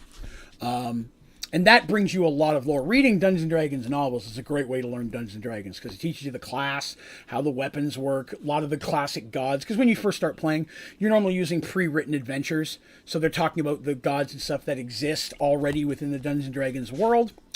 All the information you need to create your character is available in different books. Homebrewing, which means creating it all yourself, adds a lot of freedom to do whatever you want, but it also makes a lot of work because I have to create a full pantheon of gods. What are their abilities? What do they require? What weapons do they allow their followers to use? All the way up to what type of races are allowed. So Mergedworlds 100% my homebrew, stealing little snippets from different places. Let's see here. By the way, I really appreciate your Minecraft videos. I watch so many of your videos that my dog perks up when your voice comes on. That's awesome, Mark. That is awesome. Dog perks up. Well, thank you very much for that. I appreciate it. I'm glad that they work for you as well. Awesome deal. All right. Okay. So Quan comes back and he's like, listen, The only way I see us getting into there to see if Tobias is there, because everything, if Tobias is alive in the city, he's somewhere in the central temple, which is a very high graded thing, like a storied building in the center. If he's anywhere, he's in there, because that's where prisoners go, not like regular prisoners, but special prisoners. And they're going to have to get inside to search it. Quick question from Blind PC Guy. Have you upgraded the edition of the game throughout the story or stayed on older version? I have only ever played 2nd edition. That said, here in this next upcoming year, I'm going to start doing some more live and actual D&D content on the channel. I've gone ahead and I've purchased all the 5th edition starting books. PC, DMG, Monster Manual, Character Sheet Pack. I'm going to have to update the 5th edition just because that's what everybody plays now. And so I'm going to familiarize myself with that. When I do start playing again and bringing live content to the channel, it will be in 5th edition. From what I've read, 5th is a definite improvement over 3, 3.5, and 4 because they were horrible. My experiences with them.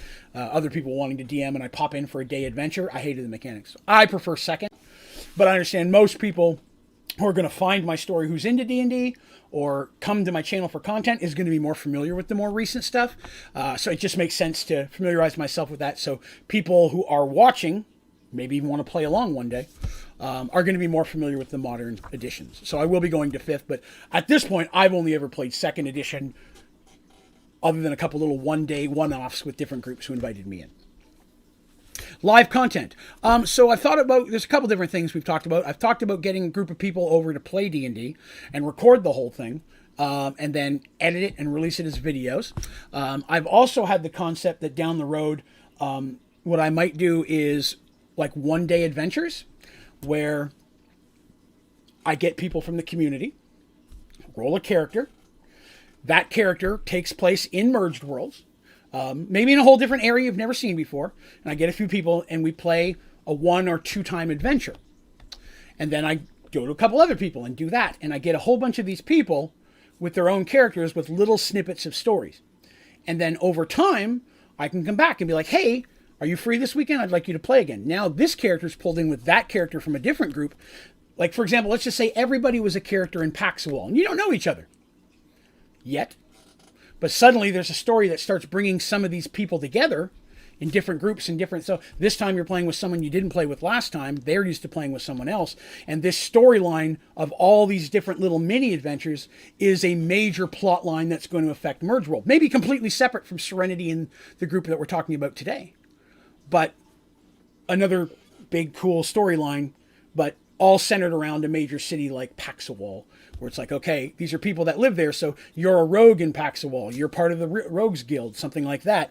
And so the Rogues Guild is like, hey, I need you to go steal this thing from somebody. And then you go in there and find out that that person's a prisoner or whatever, you end up joining up with a warrior and a wizard to do something. You're still a rogue. 2 weeks later, you're sent with another rogue that's in a different group to go do an all-rogue adventure. So these people may start to learn of each other, or at least they would know about people, you know? Be like a year or two away. I'd like to do it sometime next year. I'm sure it would be the spring at the earliest, because I have to get a little bit more of this story out before I can start bringing people in to affect the world, because there's some big stuff that's going to happen that will affect the world. So I won't be able to start telling those stories until after that stuff happens, if that makes sense.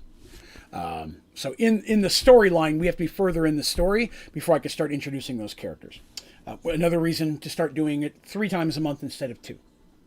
But yeah, that, like I said, plus I have a lot of friends that I know around my area who've wanted to play. So again, bringing people over, sitting on the couch and filming like a whole 6 or 8 hour adventure, and then releasing it as 1 or 2 hour edited snippets. You know, get rid of all the stuff where people are eating sandwiches or running to the bathroom. Hello, Midnight. Can I help you? Is there a reason your butt is on my face in the middle of the stream? But there's a couple different ways I'd like to do that, and that I've been considering and stuff like that. So that's to answer that question. Yeah, it's something I'm looking at doing.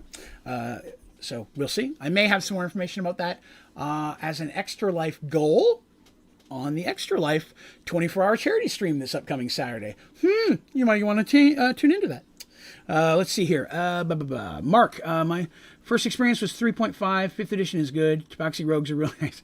Yeah, I've heard a lot. Like I said, things like Tabaxi don't really exist as much in 2nd. So there's a lot of race combos, Dragonborn, all that stuff kind of came after 2nd. So while I know a lot of the stories from the novels and such, I don't know any of the mechanics of playing them because they just didn't exist in 2nd. And anytime somebody starts playing with me, I want them to take a basic character. I want people to start with a mage or a rogue or a cleric or a warrior. Have the game under your feet before we start going to something a little bit more complicated. All right. So Quan tells them the only way we have any chance of getting in there is if we sneak in dressed as clerics. He's like, do I think that's successful? No. But it's the only thing I've got. He goes, getting the clothing of a cleric is already a challenge, because you can't just go buy a cleric's robe at the store, right? It just doesn't exist. You get them from the temple. They can't get into the temple to steal any, so their only choices are to take them from a cleric. If they take them from a cleric, he's not going to be cooperative. They're going to have to knock him out or kill the cleric to get his clothes. At the same time, it's not going to be long before someone notices a cleric's not showing up. So if they do this and get the robes, they have to be quick about it before people start to notice. Now, the good thing is there are a butt ton of clerics living in this city. So much so that it'd be hard for the regular guard to know all of them. That's one thing that Quan's learned. There's just clerics walking everywhere. So he goes, if we dress up, we do the thing, we go in. Clerics have free entry in and out whenever they need. So we can at least sneak in that way. And they talk about it and they decide, well, they don't like it, but if they can go in there and find their way down to the dungeons early, in the night, and then even if they can't get him out and they can find where he is, Tobias, the person they're looking for, then at least they'll have moved closer towards their goal. And as such, Quan gets very unhappy when he's told he doesn't get to go. He's like, excuse me? And Mercy's like, this is how this is going to work. Getting 3 clerics down is going to be harder than getting 2. 2 itself is going to be a challenge. Second of all, somebody needs to stay out here in case it doesn't go well. If this doesn't work, we're going to need someone to go back for help. Clearly. We can't all be captured. And if we get killed, I need someone to be able to go back and tell everybody in Serenity what's going on. Right? You need to go back and tell Ulrich. You need to go back and get Lamia. And be like, hey, now they're prisoners too, or dead. You got to come in and get Tobias, or revenge, whatever the case may be. And they're like, Darsh and I fought together for years. If it does come to combat, we're going to do a little better together. But most importantly, the main reason they're not letting Quan go is Quan is the one person who has the best chance of getting out of here. His sneakiness, the disguising, he's really good at disguise, clearly. We knew that when we first met him. Quan is the only person that really has a shot of getting, especially if they fails. They get in there and everybody's on high alert. He's the one person who may have a chance of getting out of here and getting back to Serenity without, getting caught and killed. He is very unhappy, but understands everything she says, and still argued it for a while. And we role-played that. I was giving reasons why I should be the one to go and not Darsh, I being Quan, and so on and so forth. But in the end, I did as I was told, because that's how that works. Another question from Turtles. Anyone ever done something so stupid that it just crumbled the story or the dungeon you had planned? Many, many times, my friend. Many times they've made the wrong decision, and I've had to completely rewrite a story arc to match what they've changed. There's 2 big ones I could think of, but I can't tell you yet because we're not to that point. But I'll tell you when we get there. I'll say, and this is what happened, and this is what should have happened. When we get to the big one, I will let you know. So they decide that the next day, at nighttime, when the city's hushed, they're going to try to... He's found 2 clerics that are approximately Darsh and male Mercy's size that seem to frequent an inn or a bar that's a little ways a distance away. Because they're still people. They have their own money and such. They can go there. Some of them, they live in the temple, but they have free roam to go out and drink and party on their off day. And they're like, okay, I think, the 3 of us should be able to take them. They kind of have a pattern of so on and so forth. They stay in a smaller, because there's other small temple sections throughout the city. Not everybody lives in the middle. in that big building. That's the Emperor, his staff, the high-ranked clerics, and other clerics go in and out as needed. Like, if we can take out these guys, and they're going to have to kill them. At this point, they're like, they can't take the chance that they get away. They're going to kill them, stash the bodies in a different sewer entrance, and then Quan's going to show them how to get there. They're going to go in, and then Quan's going to do his best to try to get some horses, and then they're going to have to try to sneak out of here. Their goal is to try to get Tobias into the sewers and stay one day and then find a way out the next night. Because they're going to notice Tobias has gone pretty quick. They're going to be searching the city, but they don't think they're going to be able to get out that first night. They're going to try, but if things look bad, they need to be able to stash in the sewers. There's very big planning. Mercy and Darsh looked at all the angles. They had Quan doing all this recon. The city has a section that's a slave trading section where there's like a market area. There's a gladiatory area with big arena where there's gladiatory, again, very Roman-like. There's the more of a cleric section, a noble section where some of the high clerics have their own places and such. Whole mix match of that nature. But they decide to go ahead with this plan. They feel they've got as much information as they possibly can. So that next night, they enact their plan. And I'm going to need you all to give me just one moment while I run to the restroom really quick. I apologize. I try not to do this during stream, but my medication is killing me. Give me 1 minute. I'll be right back.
All right, I'm back. Real sorry about that.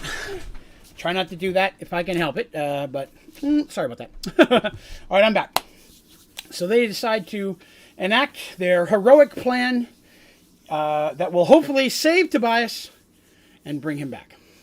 I'm sad Spooky Month is over and I have to take down all the scary decorations. I understand. I have to do the exact same thing tomorrow. All this stuff's going to come down. But in a month, I will dress for Christmas, and then I'll have decorations here. Jim says, when the players are going through their choices of a plan, is there a timer while they plan, or do they get free time to discuss the options? It's going to depend on the scenario. This scenario, where they have all night or day to hang out in the sewers, they got all the time in the world they need. If they're wandering in a dungeon, sneaking through, they're going to have a timer. Or every so often, I have a timer, and I'm going to roll dice to see if somebody stumbles along or they get a random encounter with a monster or a creature. It depends on the scenario. But if it's a situation like they're hanging out in Serenity and they know they have 6 days before the war, they got all the time they need to figure out how that works. But on the fly, or monsters, they're driving down the road on horses and some criminals jump out at them, they only have a few seconds to respond. So that's kind of how I roll that. It's just going to depend on this. Roll that. D&D humor. All right, so. Oh, what do we got there? Mark! Hey, thank you very much, Mark. I really appreciate that donation. Thank you so very much. That is awesome. Thank you so much. I always never know what to say there. It's always flattering when people like the stuff enough that they want to donate. So thank you very much. That is really, really appreciated. Awesome sauce. Thank you, Mark. My goodness. Okay. So they go ahead and enact their plan. Sure enough, Quan takes them where they're going to. Again, clerics walk the streets unmolested. You know you don't mess with the cleric. Clerics walk around without worry. So they catch them very unaware. And it's pretty brutal pretty quick. They straight up attack and they go to slaughter. Quan literally takes one himself because he's more the assassin type than they are. And then Darsh and Mercy have to take the big one because they had to pick one that was relatively close to Darsh's size. It's going to be snug robe, but it should hopefully work. And they're managed to do that, and they're also trying not to get a lot of blood on the robe. I'm sure you understand. They don't walk in bloody robes like, "Hi, we're home from grocery shopping." They need to be a little bit more stealthy than that. So they managed to do that. They throw the bodies down another manhole area, sewage that near there that they find, and Darsh and Mercy dress up in the robes as quickly as they can. At this point, they were just wearing some civvy clothes, like regular civilian clothes that Quan had got for them. Their armor and everything is still stashed down in the sewers where they were making camp. And they made sure that that area is very far from where they are now. So if they do have to retreat back there for a day with Tobias, trail won't lead to that. Very sneaky. They did a very good job planning this out. I was very pleased. So Quan kind of leads them to the beginning area, leads them to, as far as he can. He's like, okay, there's the temple, because they haven't seen it. I mean, they've seen it in the distance, but they've not been close to it yet. They've been spending all their time hiding. So Quan's like, okay, there it is. There's the main door. From everything I've seen, you just go in, you nod, they're going to see you, you're going to walk right through. They're literally wearing holy medallions of Pandora right now. This is not something that someone who's not a cleric would normally do. Again, this is a place where they are unmolested. Mark says, I'm obsessed with the campaign. Oh, well, I appreciate that. Thank you very much. I'm glad you're enjoying it.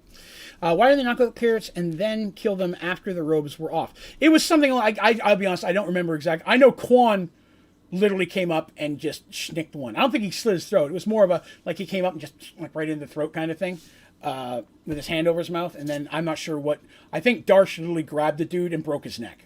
Darsh can do that. If Darsh can get a hold of your head, the chance of your neck breaking is pretty quick. Not a lot of blood involved with that, but he's the type of person who walk up and he's just like, pop, crumple, fall to the ground. I think that's what Darsh did. He just ended up breaking the dude's neck, and Quan snicked to the other guy. So there was that. But that was their plan at the time anyways. Because again, they had a very small window to get these people as they passed by an alley, and at the time they were still worried that people may see it. But they did not. So they bid Quan farewell, and they're like, Quan, if we're not back in 24 hours, you are to make every attempt to go back to Serenity and get help.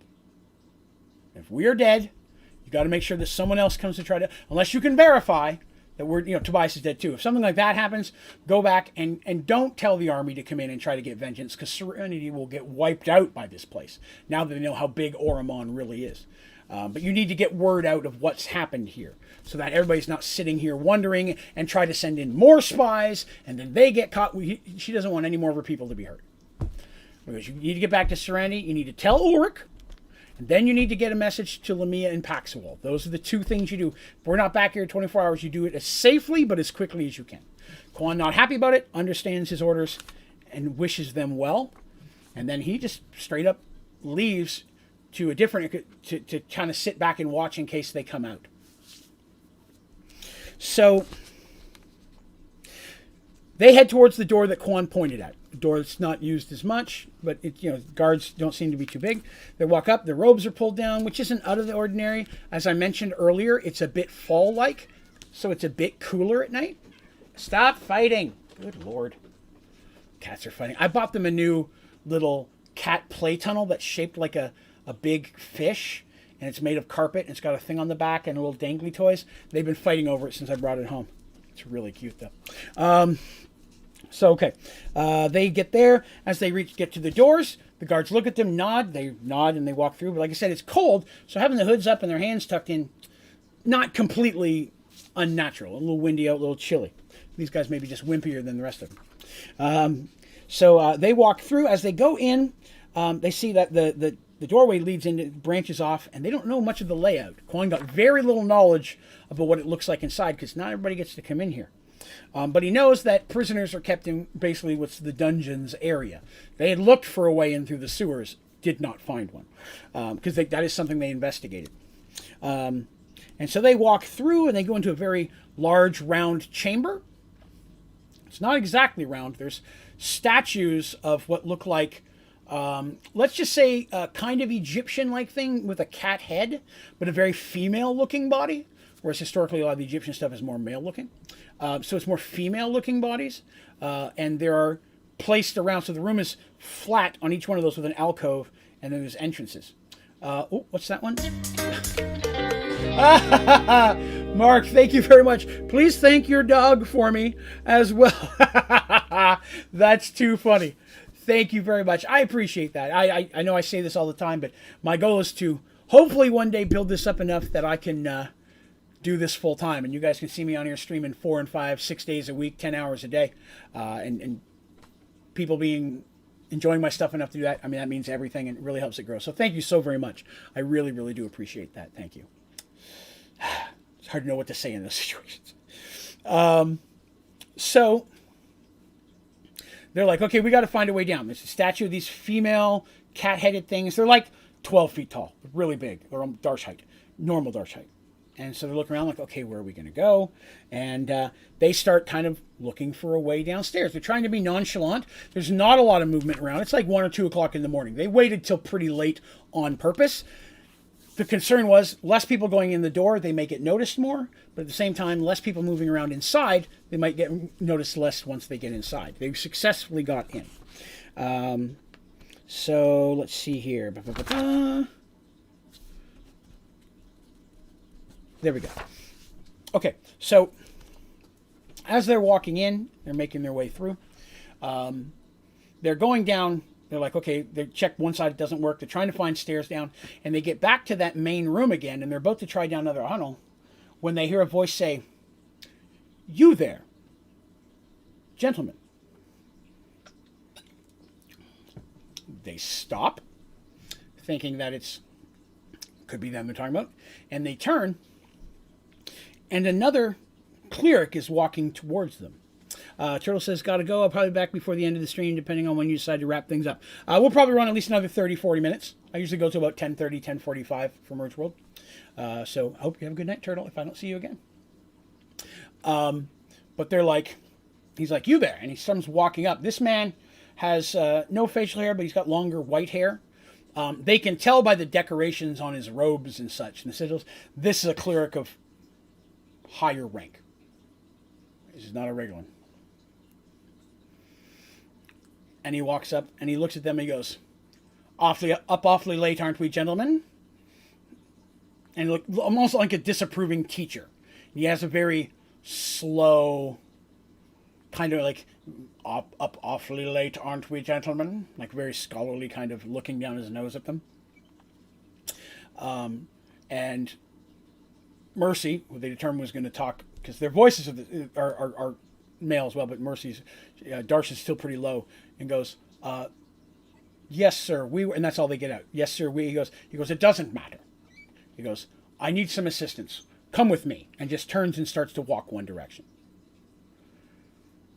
This, like, turns his back to them. And they're, their first look thought, and, they whisper it to each other as players, but they're like, okay, well, he turned her back to us, so he's not afraid of being attacked, so disguise is working. And they're like, okay. And they're like, maybe this guy will lead us to where we want to go. If not, it's one cleric, and if we can get the jump on him, worst case scenario, right? So he goes and he gets to a set of stairs, but instead of going down, he goes up. And they fall up the stairs, and he doesn't really say anything. He's just casually moving. He's not in a hurry by any means. And he's moving up the stairs. And finally, they get to a couple stories up. And he turns inward off the stairs to a tunnel, because the stairs are kind of going on the outer side. And as he's going up there, he goes inside. It's like a big round tunnel, and there's a big set of double doors. And he stops by the doors. And he stares at them for a second, and then he looks at them. And then Darshimmer's like, "Oh, right." And they reach out and they grab the doors. He's like waiting for them to open the doors. Clearly he has more rank. And they open the doors, yes. And he shakes his head like, oh, and he walks into the room. And they walk in as well. And they're 2 or 3 feet in when they hear the door close behind them.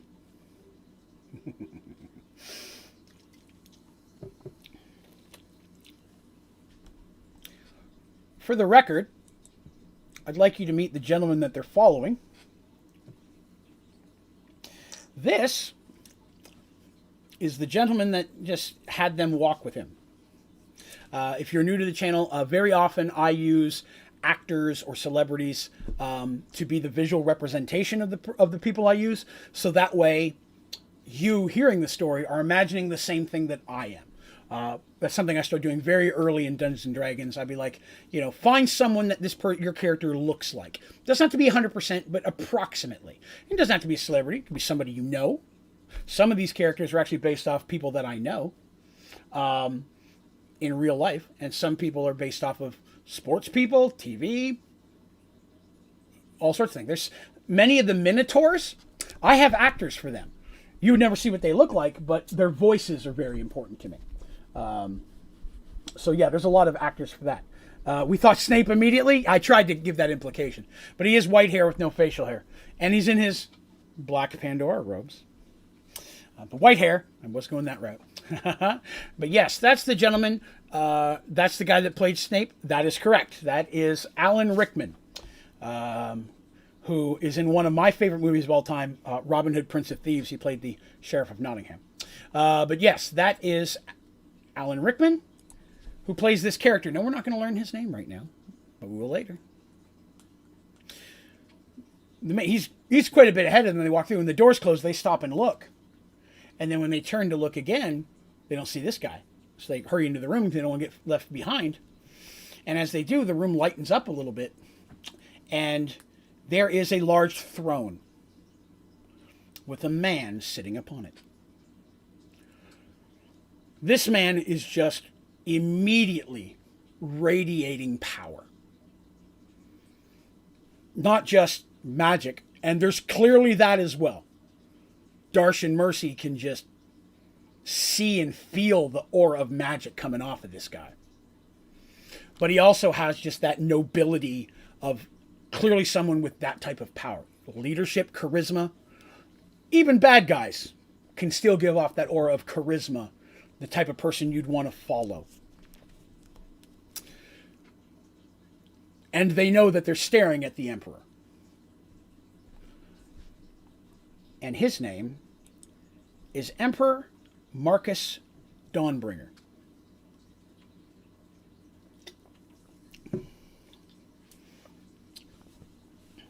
The other gentleman has walked up and is standing by his side, looking at these two.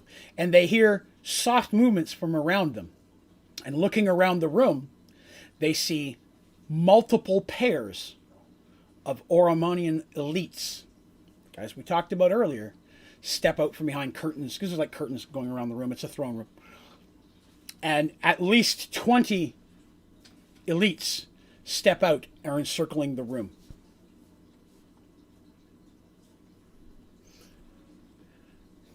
And the Emperor just smiles. And he says, "You really thought that those disguises would work here? That I wouldn't see through that?" And the gentleman next to him, Alan Rickman's character, waves his hand, and Darsh and Mercy can feel their bodies changing as the spell is undone. Darsh feels himself growing, whereas Mercy actually shrinks a bit. Well, grows in some areas. I mean, things change. As they take back on their true forms. Literally, with just a wave of his hand, he wipes the spell away. That Lamia took a while to cast. He goes, "I don't know whether to be honored or insulted."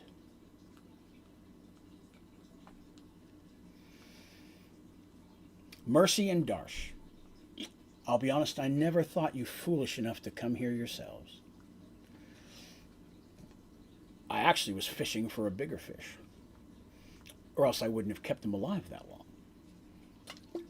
Flattered, though, again, that you've arrived. I think that you'll still be very, very useful for us. Now, they have no weapons on them. Clerics don't normally wield the weapons, so they're standing there. There's no hope. Darsh is like trying to calculate, can I charge in? And the Emperor's kind of sitting there with his leg up, just being kind of cocky, and he's not in armor or anything, but he's pretty built. He's a buff dude, for sure. I'm going to go ahead and take his picture down, though. And he says, "It's sad that this last decision is going to be your final one. Well, no reason to delay the inevitable. You will be questioned. You'll be interrogated. And if you survive, we might find a place for you. Somewhere entertaining. and he smiles, and they begin to hear Lomar speaking, chanting, if you will.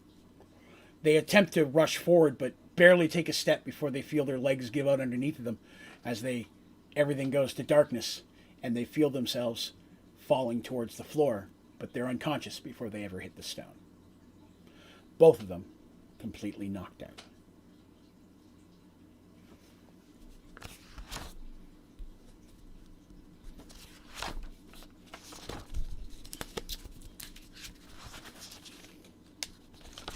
Give me just a moment.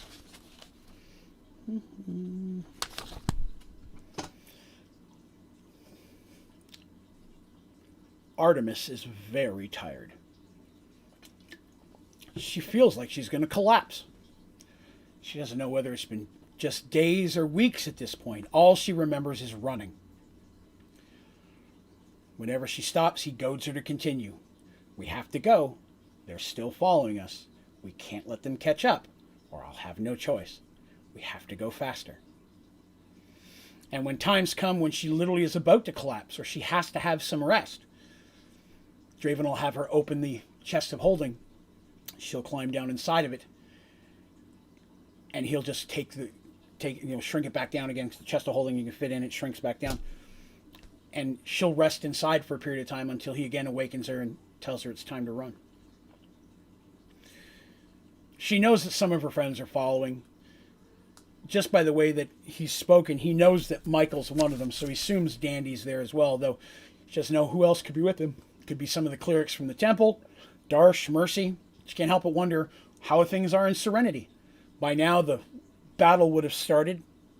Did her friends stay to defend their new home, or are they now chasing after her foolish decision to make a bargain with this man?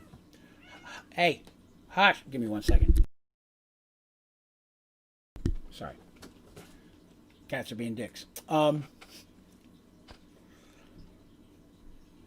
Like I said, she's exhausted. She's been running for days. And they'll stop to eat, stop to drink and such for very short periods. There's plenty of supplies in the chest of holding, but even still, very often he'll disappear for a while and he'll keep running. He'll come back later and he'll have food, usually some type of animal or game, and then they'll stop, make a quick fire, cook it, and she'll eat it. He eats some as well. I want to point that out. It's a question that I got asked. He picks at it very little, but yes. He seems to eat a little bit of it as well. Cooked, for the record. And then it's time to run again. Most of the time she's been in forest, and she knows that she's very, very far east of Serenity. Farther than they've ever traveled in that direction. You know, they've dealt with the south and the east and such. Thank you. Sorry for the bang there. Cats are being dicks. She knows that they've never been this far up as north as they are with Serenity. It's well outside Serenity's land that they've claimed. So they're very, very far. And most of the area that they're running through now is forest and hills. Forested hills. So it's mostly through trees and such. A couple times they've stopped by rivers and such, refilled waters, had something to drink, keep on going. And mostly she has her running at night. During the day is usually when she's in the chest of holding and being left to sleep. And a lot of times while she is resting, he's gone. She doesn't know where he is. And he'll just be there again, time to get up. We've got to go. They're getting closer. We can't let them catch up. Oh, that bang? Oh, yeah, sorry about that. Hopefully that wasn't... I'll time that better for more dramatic story stuff. But my desk is very hollow. So Artemis hasn't been changing clothes. She's pretty stinky. There's been no bath. Running, sweating. Running at night, of course, she's an elf. Running through the woods, not a problem. She did it for, decades when she was a young elf. So running through the woods is not a problem. She's just being run to the point of exhaustion. She's not really having problems losing her footing. She can do that. She's in pretty good shape.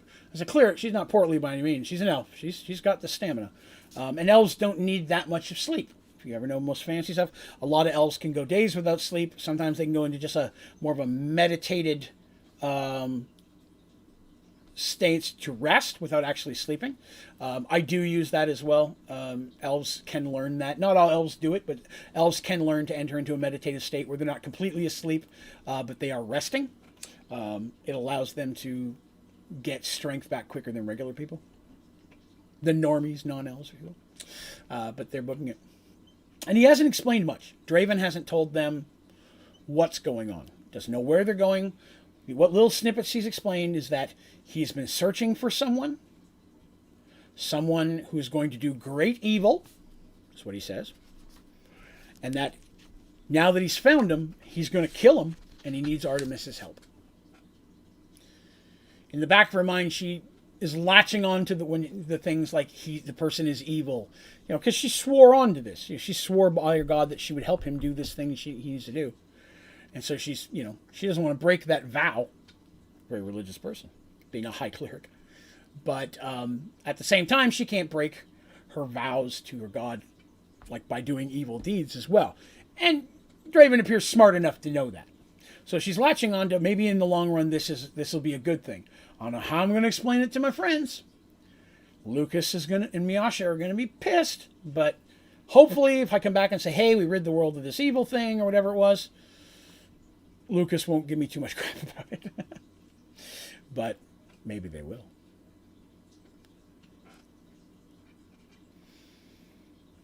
Finally, after, again, losing track of days and nights, it's been at least 2 weeks at this point.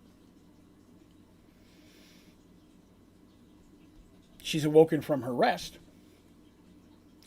And he tells her, and when she's down the chest of holding, she climbs on the chest of holding, find out that they're in a really nice little grotto. There's a little waterfall. There's some nice water there. Where they're at, it feels like midsummer. If you're first tuning in here, this world is very weird when it comes to temperatures and such.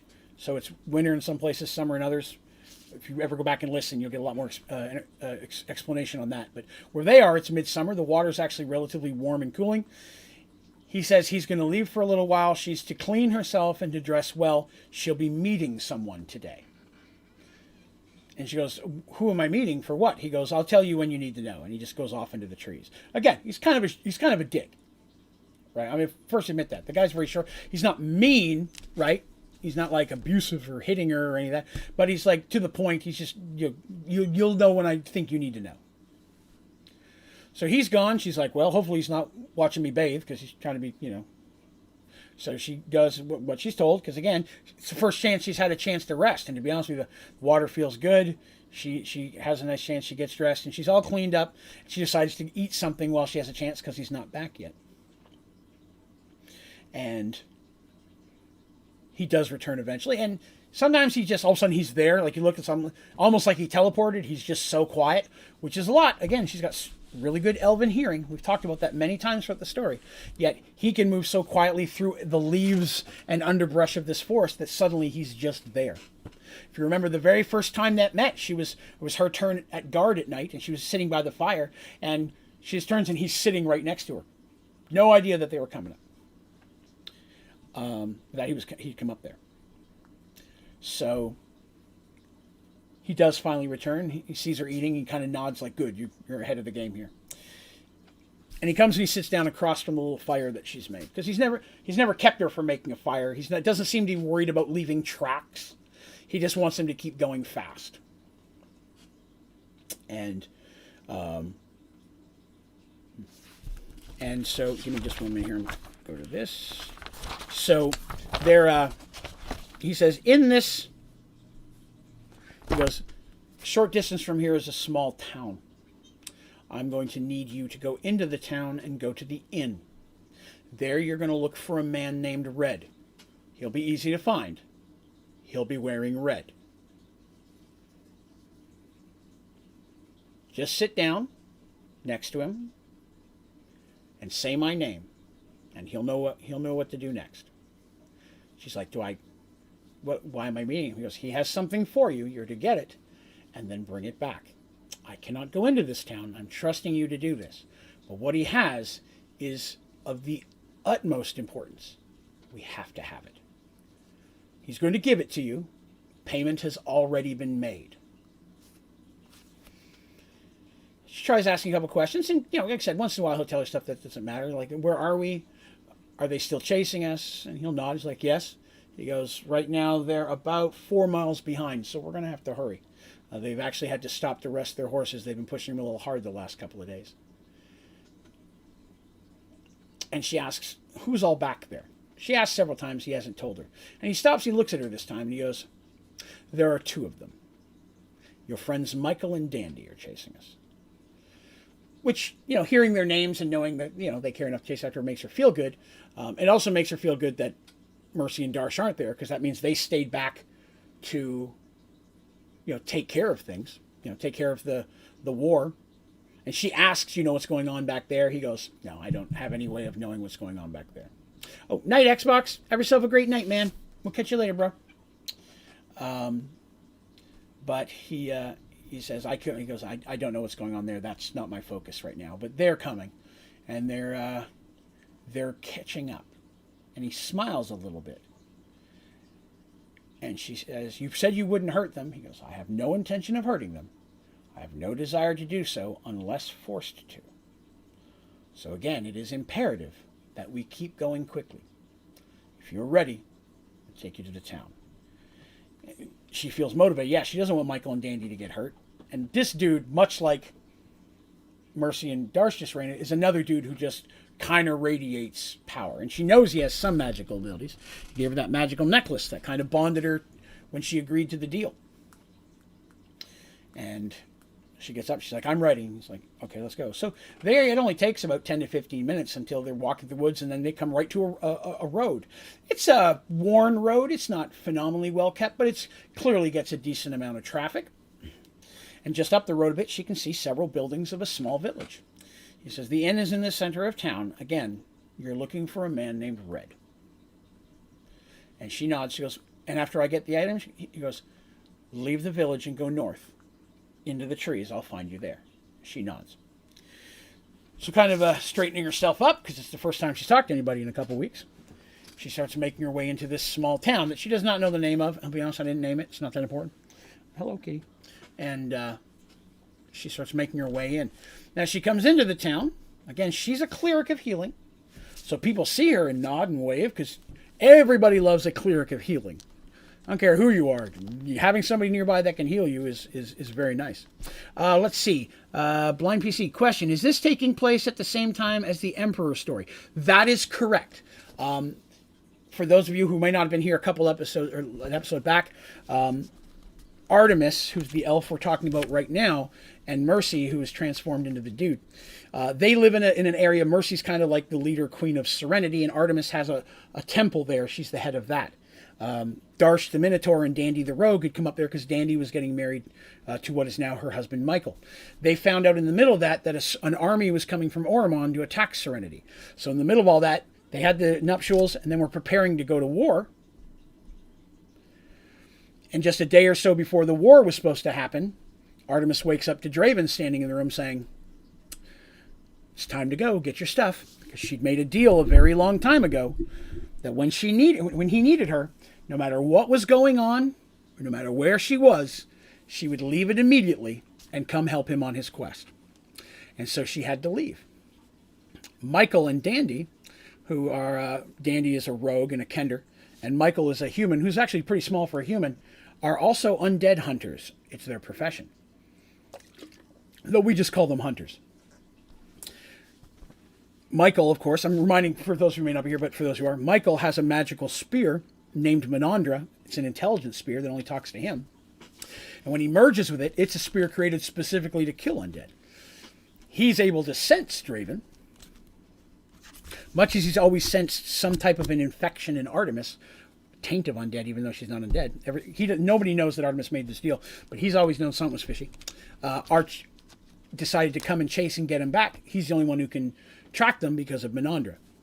Draven's like, if they catch up, he's more powerful than I thought he was. If he catches up, I'm going to have to kill him. I don't want to kill him, so we got to hurry. Artemis left with him.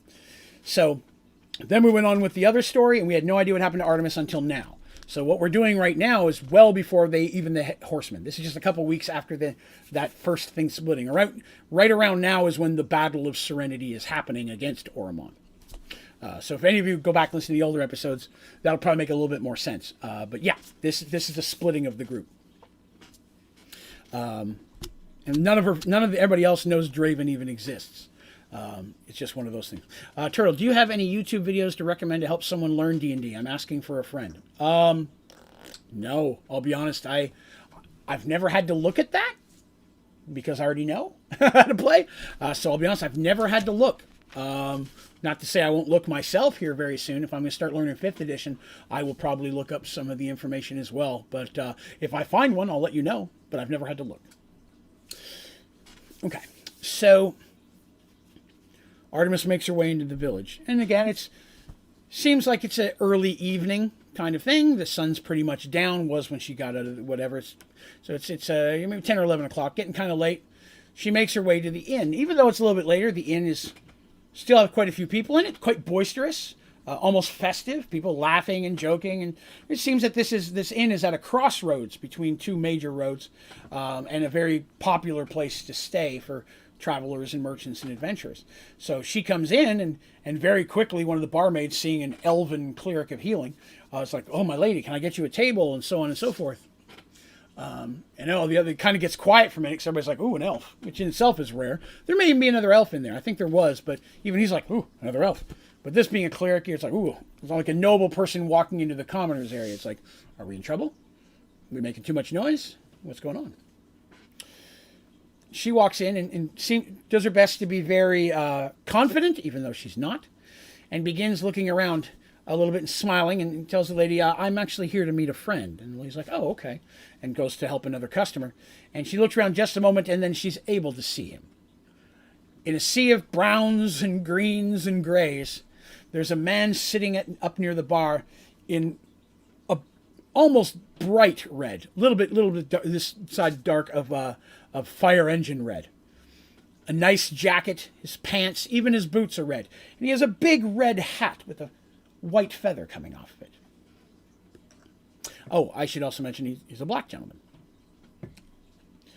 But he's sitting there and he's having a drink and he's talking to someone behind him, and he appears to be telling a story and people are laughing. Artemis comes up and sits down next to him and is sitting there a moment before he finally realizes her, and he looks over, stares at her for a second, like, why is this incredibly attractive, hot elven chick sitting next to me? Excuse me, gentlemen, excuse me. To the other guys, the guys turn off, start talking, and he turns and he looks at her, and when he turns, he's got a smile, but his eyes aren't smiling, if you know what I mean. It's like he's got a pleasant look on his face, but it's forced. Like he's like, and she says, and she looks at him and she goes, Are you red? And he nods pleasantly. Still hasn't said anything to her. And she said, I'm here for Draven. And now the smile, she sees it even go a little weaker, and he's like, I thought that might be the case. I've heard a lot about you. He reaches into his jacket and he pulls out, which almost looks like a leather pursing, almost like a fanny pack without the straps, just a little, like a leather pouch. Sets it on the table in front of him. And he goes, that's it. You make sure you tell him we're square now. We're square. I don't want to see him anymore. She nods, takes it and pleasantly, and then for the first time, a genuine smile comes back to his face, and he goes, but you, milady, are lovely, and if I can ever be of assistance to you, please feel free to ask for Red. And she's like, thank you, Red. What is it you do? And he's like, I'm known as the guy who can kind of get you things. 10 points if anybody gets that reference. I'm a finder, if you will. When people need something that they can't get anywhere else, I find it. But I would suggest you hurry. I know he's been waiting on that for a while. Wish him well for me, will you, lady? And she says yes. She was playing it very nervous. The young lady did a very good job with the role-playing side of it. And she nods and smiles and gets up and she leaves. And she wasn't in there but 5 minutes, really. People are looking at her a little weird as she leaves. Like, Elven Cleric walked in, did a drive-by, and then left again. I'm not sure what's happening.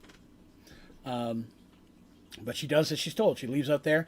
And she was coming towards the village from the She was going east, so now she's going north. Like he told her to go north in the trees.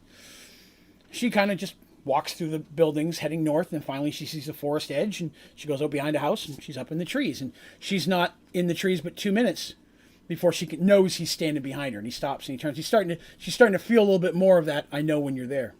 Well done, Jim Cooper. Well done indeed. Can you guess the actor that plays him? So Morgan Freeman is Red. When I originally created the character, and we're not going to hear anything from Red or any more information about Red for a long time, I pictured him younger, but then decided to go with the actual Morgan Freeman version of it. So Red's out there. But if we ever see him again, it'll be long, long from now. So she stops because she knows that she's starting to feel a little bit better. She stops, she turns, and he's standing there. And she has a little smile on her face, like, "Ha-ha, I knew you were there." And she holds out the thing, and he takes it, and he opens it. And when he takes it out, she can see that it's a very large and ornate key. And it's clearly was made of, like, silver with some type of, like, gold decorative on it, and it appears like it's very old and it's worn down, so it's got that dingy silver look about it, but it's a very, very fancy looking key. And Draven, for the first time since they left that first night, just kind of smiles, and he says, now we have to have a conversation. He tucks it in his shirt and puts it in his shirt, and she says, okay, what do we need to talk about? She's starting to feel a little more confident. He goes, oh, not you. Now we have to talk with your friends.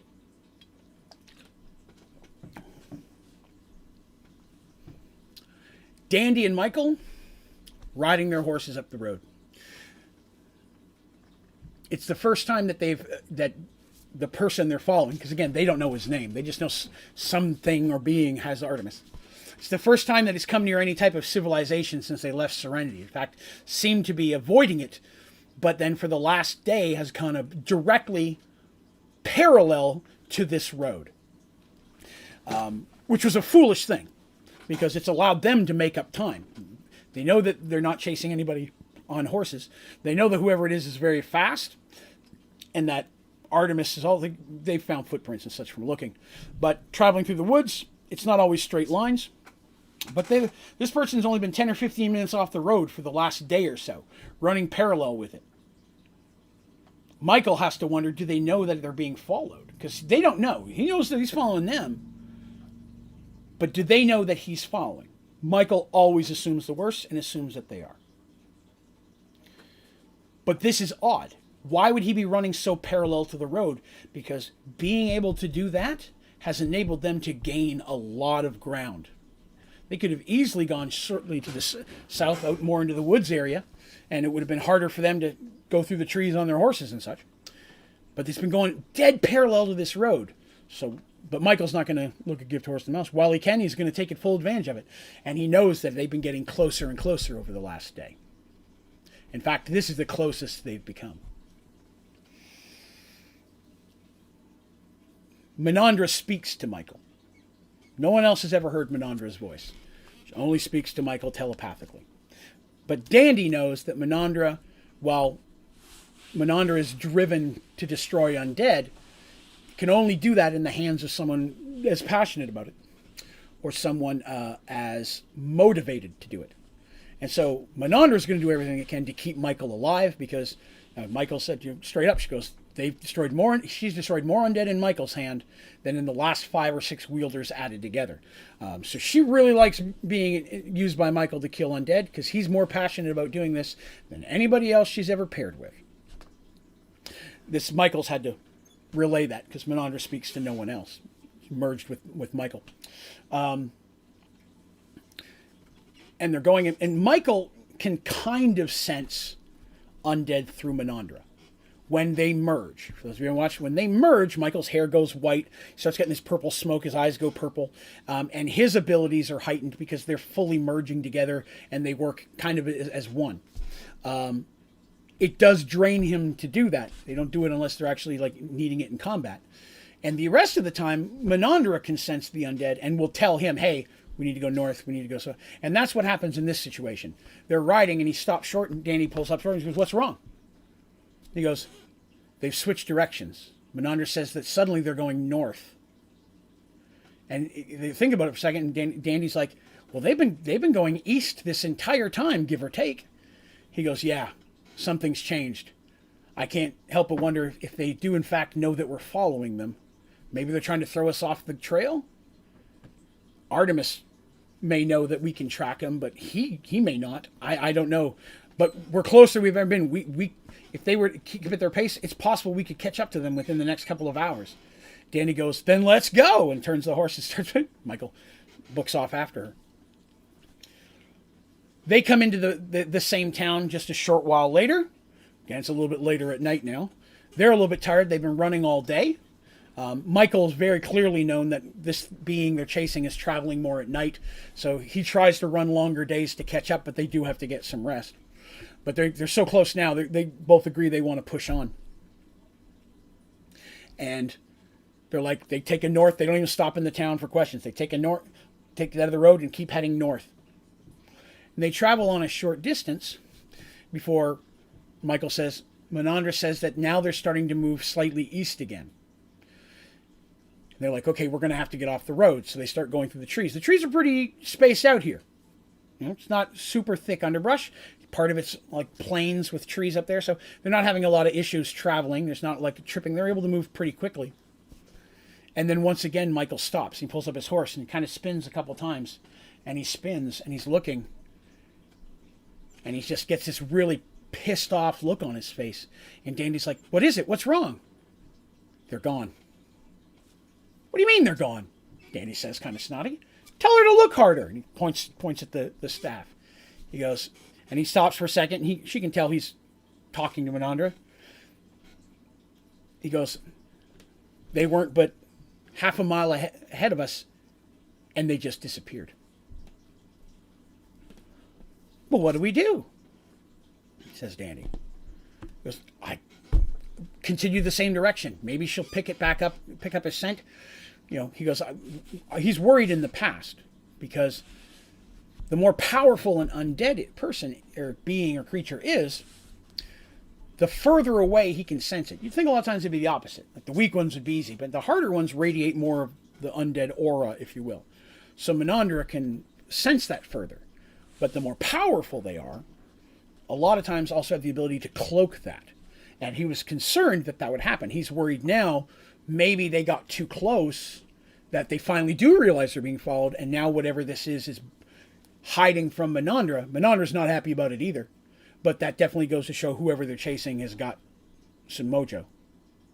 They decide to continue the same direction they were going, Menandra doing her best to try to find this. And I would say Menandra, it is a female spirit. Menandra refers to herself as a female.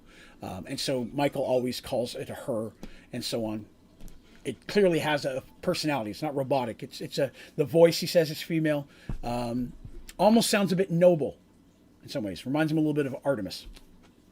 But they travel. They keep going. And they're coming up. And all of a sudden, they're coming up a hill. And as they get to the top, they've got to stop their horses real quick because literally there's a cliff. Huge gorge. Maybe only about 20 feet across. Far too far to jump, but not that far. But there's just a deep, cracked gorge moving along. They're like, okay, we got to find some way to cross it. And it looks like it narrows up a little bit more to the north. So they turn to the north, going up, hoping to find a way across. And they travel for just a few minutes before they see what looks like a thin, your classic bridge. Not the really wiggly one, but a relatively handmade rope and wood bridge. But it looks big enough and strong enough that the horses should be able to come through. But as they get up close to it, they can see Artemis standing on the other side. The other side, there's a bunch of woods there, and it's just Artemis standing at the other side of the bridge. Dandy's like, Artemis! And calls out and stuff. Michael, a bit more concerned. They pull up to the bridge and then stop. Michael's not letting Dandy go. And Dandy's not stupid. Dandy's like, yeah, clearly this looks like a trap. But that's Artemis. So happy to see her, and starts waving. And Dandy goes, should I check the bridge? Because again, Dandy's ability to find and discern traps are phenomenal. And he says, No, if there's a trap here, it's going to be magical. I don't think you're going to find it. Thank you again, Mark. I really appreciate that. Thank you so much. Wow, you guys are awesome tonight. I am flattered. I appreciate that. I'm glad you've been enjoying the story. And it's funny because we're getting right near to where I'm going to stop for the day, too. So this is good. We're getting to a point to throw this. So they stop and they get off their horses. And Michael says, Artemis, are you okay? And Artemis nods, but she kind of looks over her shoulder a little bit. And Michael's like, okay. Whoever it is there. Because they don't know if it's... He believes Menandra senses a male, but it can't be guaranteed. Male, female, it. They don't know what it is in there. You know what I mean? And then Draven walks out of the trees and stands behind Artemis. Michael Dandy can hear his fist clenching on Menandra. And Dandy is a little concerned as well, because her first thoughts are, woo, he's good looking. Then she's like, oh, wait, but he's evil. Yes, can't do that. And she sees him walk up. For those of you who don't know what Draven looks like, let me throw that out here. Does not look like me. There's Draven. If anybody knows Magic the Gathering, Soren Markov, the character, I designed Draven before I ever saw this picture. And then one day came across it, and I'm like, that is exactly what I imagined. There's one more character like that down the road we'll see as well. But we're a ways from that one. But this, 100%, is how I always imagined Draven to be. And sure enough, came across that picture by accident. He came into Magic long after I stopped playing. But that is Draven. And Michael's like, release her to us. There's no reason this should come to violence. And as he speaks, Dandy hears his voice starting to get an echo, and she doesn't even have to look to know that his hair's just gone white and the purple started coming out. It's right in front of him, and Dandy looks at him and he goes, yeah, he kind of looks undead-y. Like, he doesn't have the undead pale to his skin. He's pale.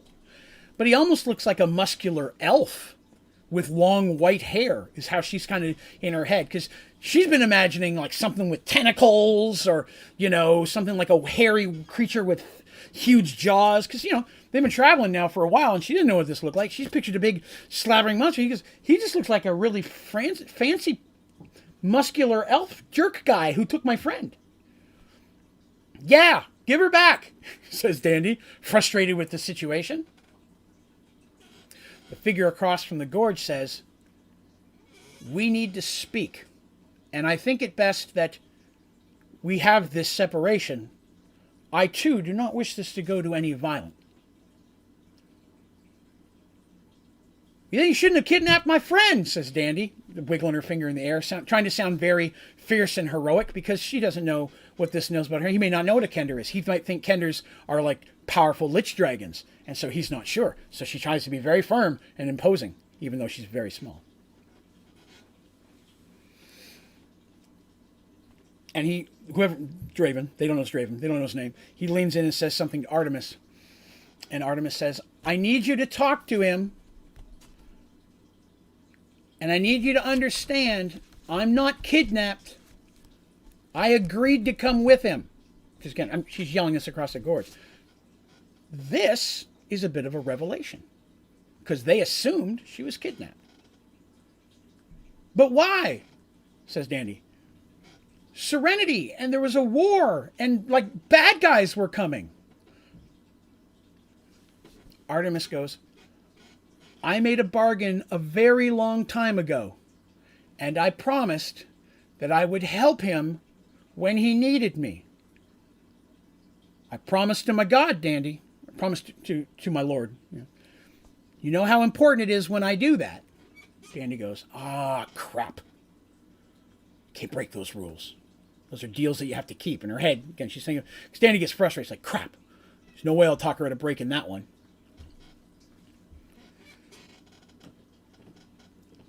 And Draven speaks and says, and I need you both as well. And this gives them a bit of a shocked look. And even Artemis turns and looks at them. He goes, Artemis is only one piece of the puzzle. Where I'm going to fight something darker and more dangerous than any of you have ever faced. But I swear to you, it is a being of pure evil, and I am sworn to destroy him. And I need all of your help to make this happen. And you have to help me of your own choice. I cannot force you, or else I will fail.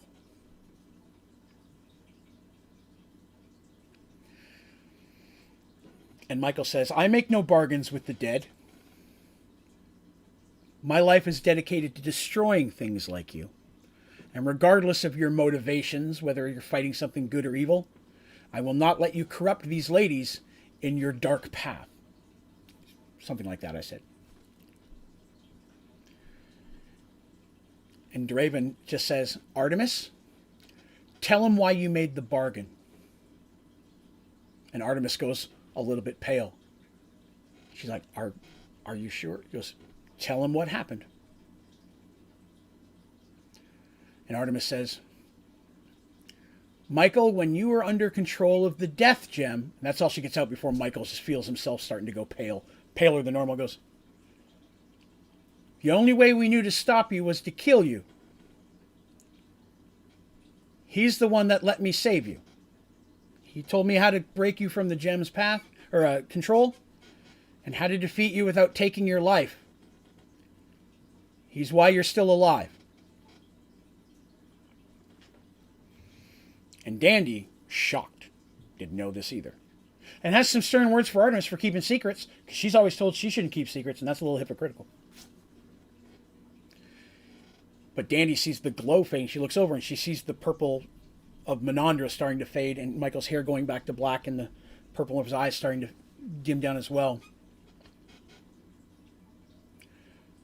Say what you want. I promise only to listen. Do not promise that I'll agree. And Draven smiles and said, that's all that I ask. And that's where we're going to end for today. We're sitting right at 2 hours and 40 minutes. I try to keep it between 220 and 245, or else the file becomes too big to load on iTunes. In case you ever wonder why I keep it in that area. When I do really long ones, I usually have to break it into two separate parts, and I try not to do that on iTunes and Spotify. So that's what we're going to call it for today. So just to recap, Darsh and Mercy have been captured by the Auramon Emperor. Quan, nobody knows where he is at this point. Artemis, journeying with Draven, is got some type of mystical key. And now she's been told that it's not just her that she needs. She needs her friend Michael and Dandy as well. And can only assume that Draven is going to attempt to make them a bargain as well. So that seems to be his MO. But that's what we're going to call it for today. So I'll be back again with more Mergeworlds next Sunday night at 8 p.m. Eastern Standard Time. That'll be our third week in a row. The week after that, I'll take off because that's when we do the members only stream for people who are part of the channel memberships. For those of you interested in that, there's a join button on YouTube. If you click that, it tells you all the perks and bonuses that come with the membership. Anybody with a green font in their name is a member. That's one of the perks of the membership thing. But we have a member stream once a month. We play games with the community. We don't stream it. It's just me hanging out with them. So this next week will be Mergeworlds, and then the week after that is going to be member stream, and then the next 3 weeks are going to be Mergeworlds again. So it was a lot of fun. Teresa, Draven, really? Oh, well, okay. Now, Teresa, I want you to know, when I created this character, I named Draven because I had intended on playing him in someone else's campaign. That campaign fell apart, and I just kept the character sitting there in the back of my head, on paper, in my head, ready to use him. And finally got the chance in this story. You always create the people you want to be, right? But that was a lot of fun. Great to see so many new folks popping in. Again, thank you all who've come by and watched today. This is definitely a passion project, and it's my favorite thing I get to do. So I was really excited to get to share that with you guys. Hopefully you'll come back again. And again, thank you everybody who donated. There were several tonight. I really appreciate that. It definitely helps the channel grow. I do my best to put that back into the channel every place I can. So thank you very much for that. But as always, a special thank you to my members. Again, you guys being a part of the membership is what allows me to do a lot of this stuff. Your participation in that program is greatly appreciated. And then an extra special thank you as well to my moderators. You guys make my world a hell of a lot easier. So we're going to go ahead and call that a day. I'll be back tomorrow night for some Minecraft Sky Factory 4 stream at 7 p.m. Eastern. But until then, I hope you all have yourselves a wonderful evening. Hope you had a great Halloween. And thank you so much for sharing this evening with me. You guys have yourself a great day.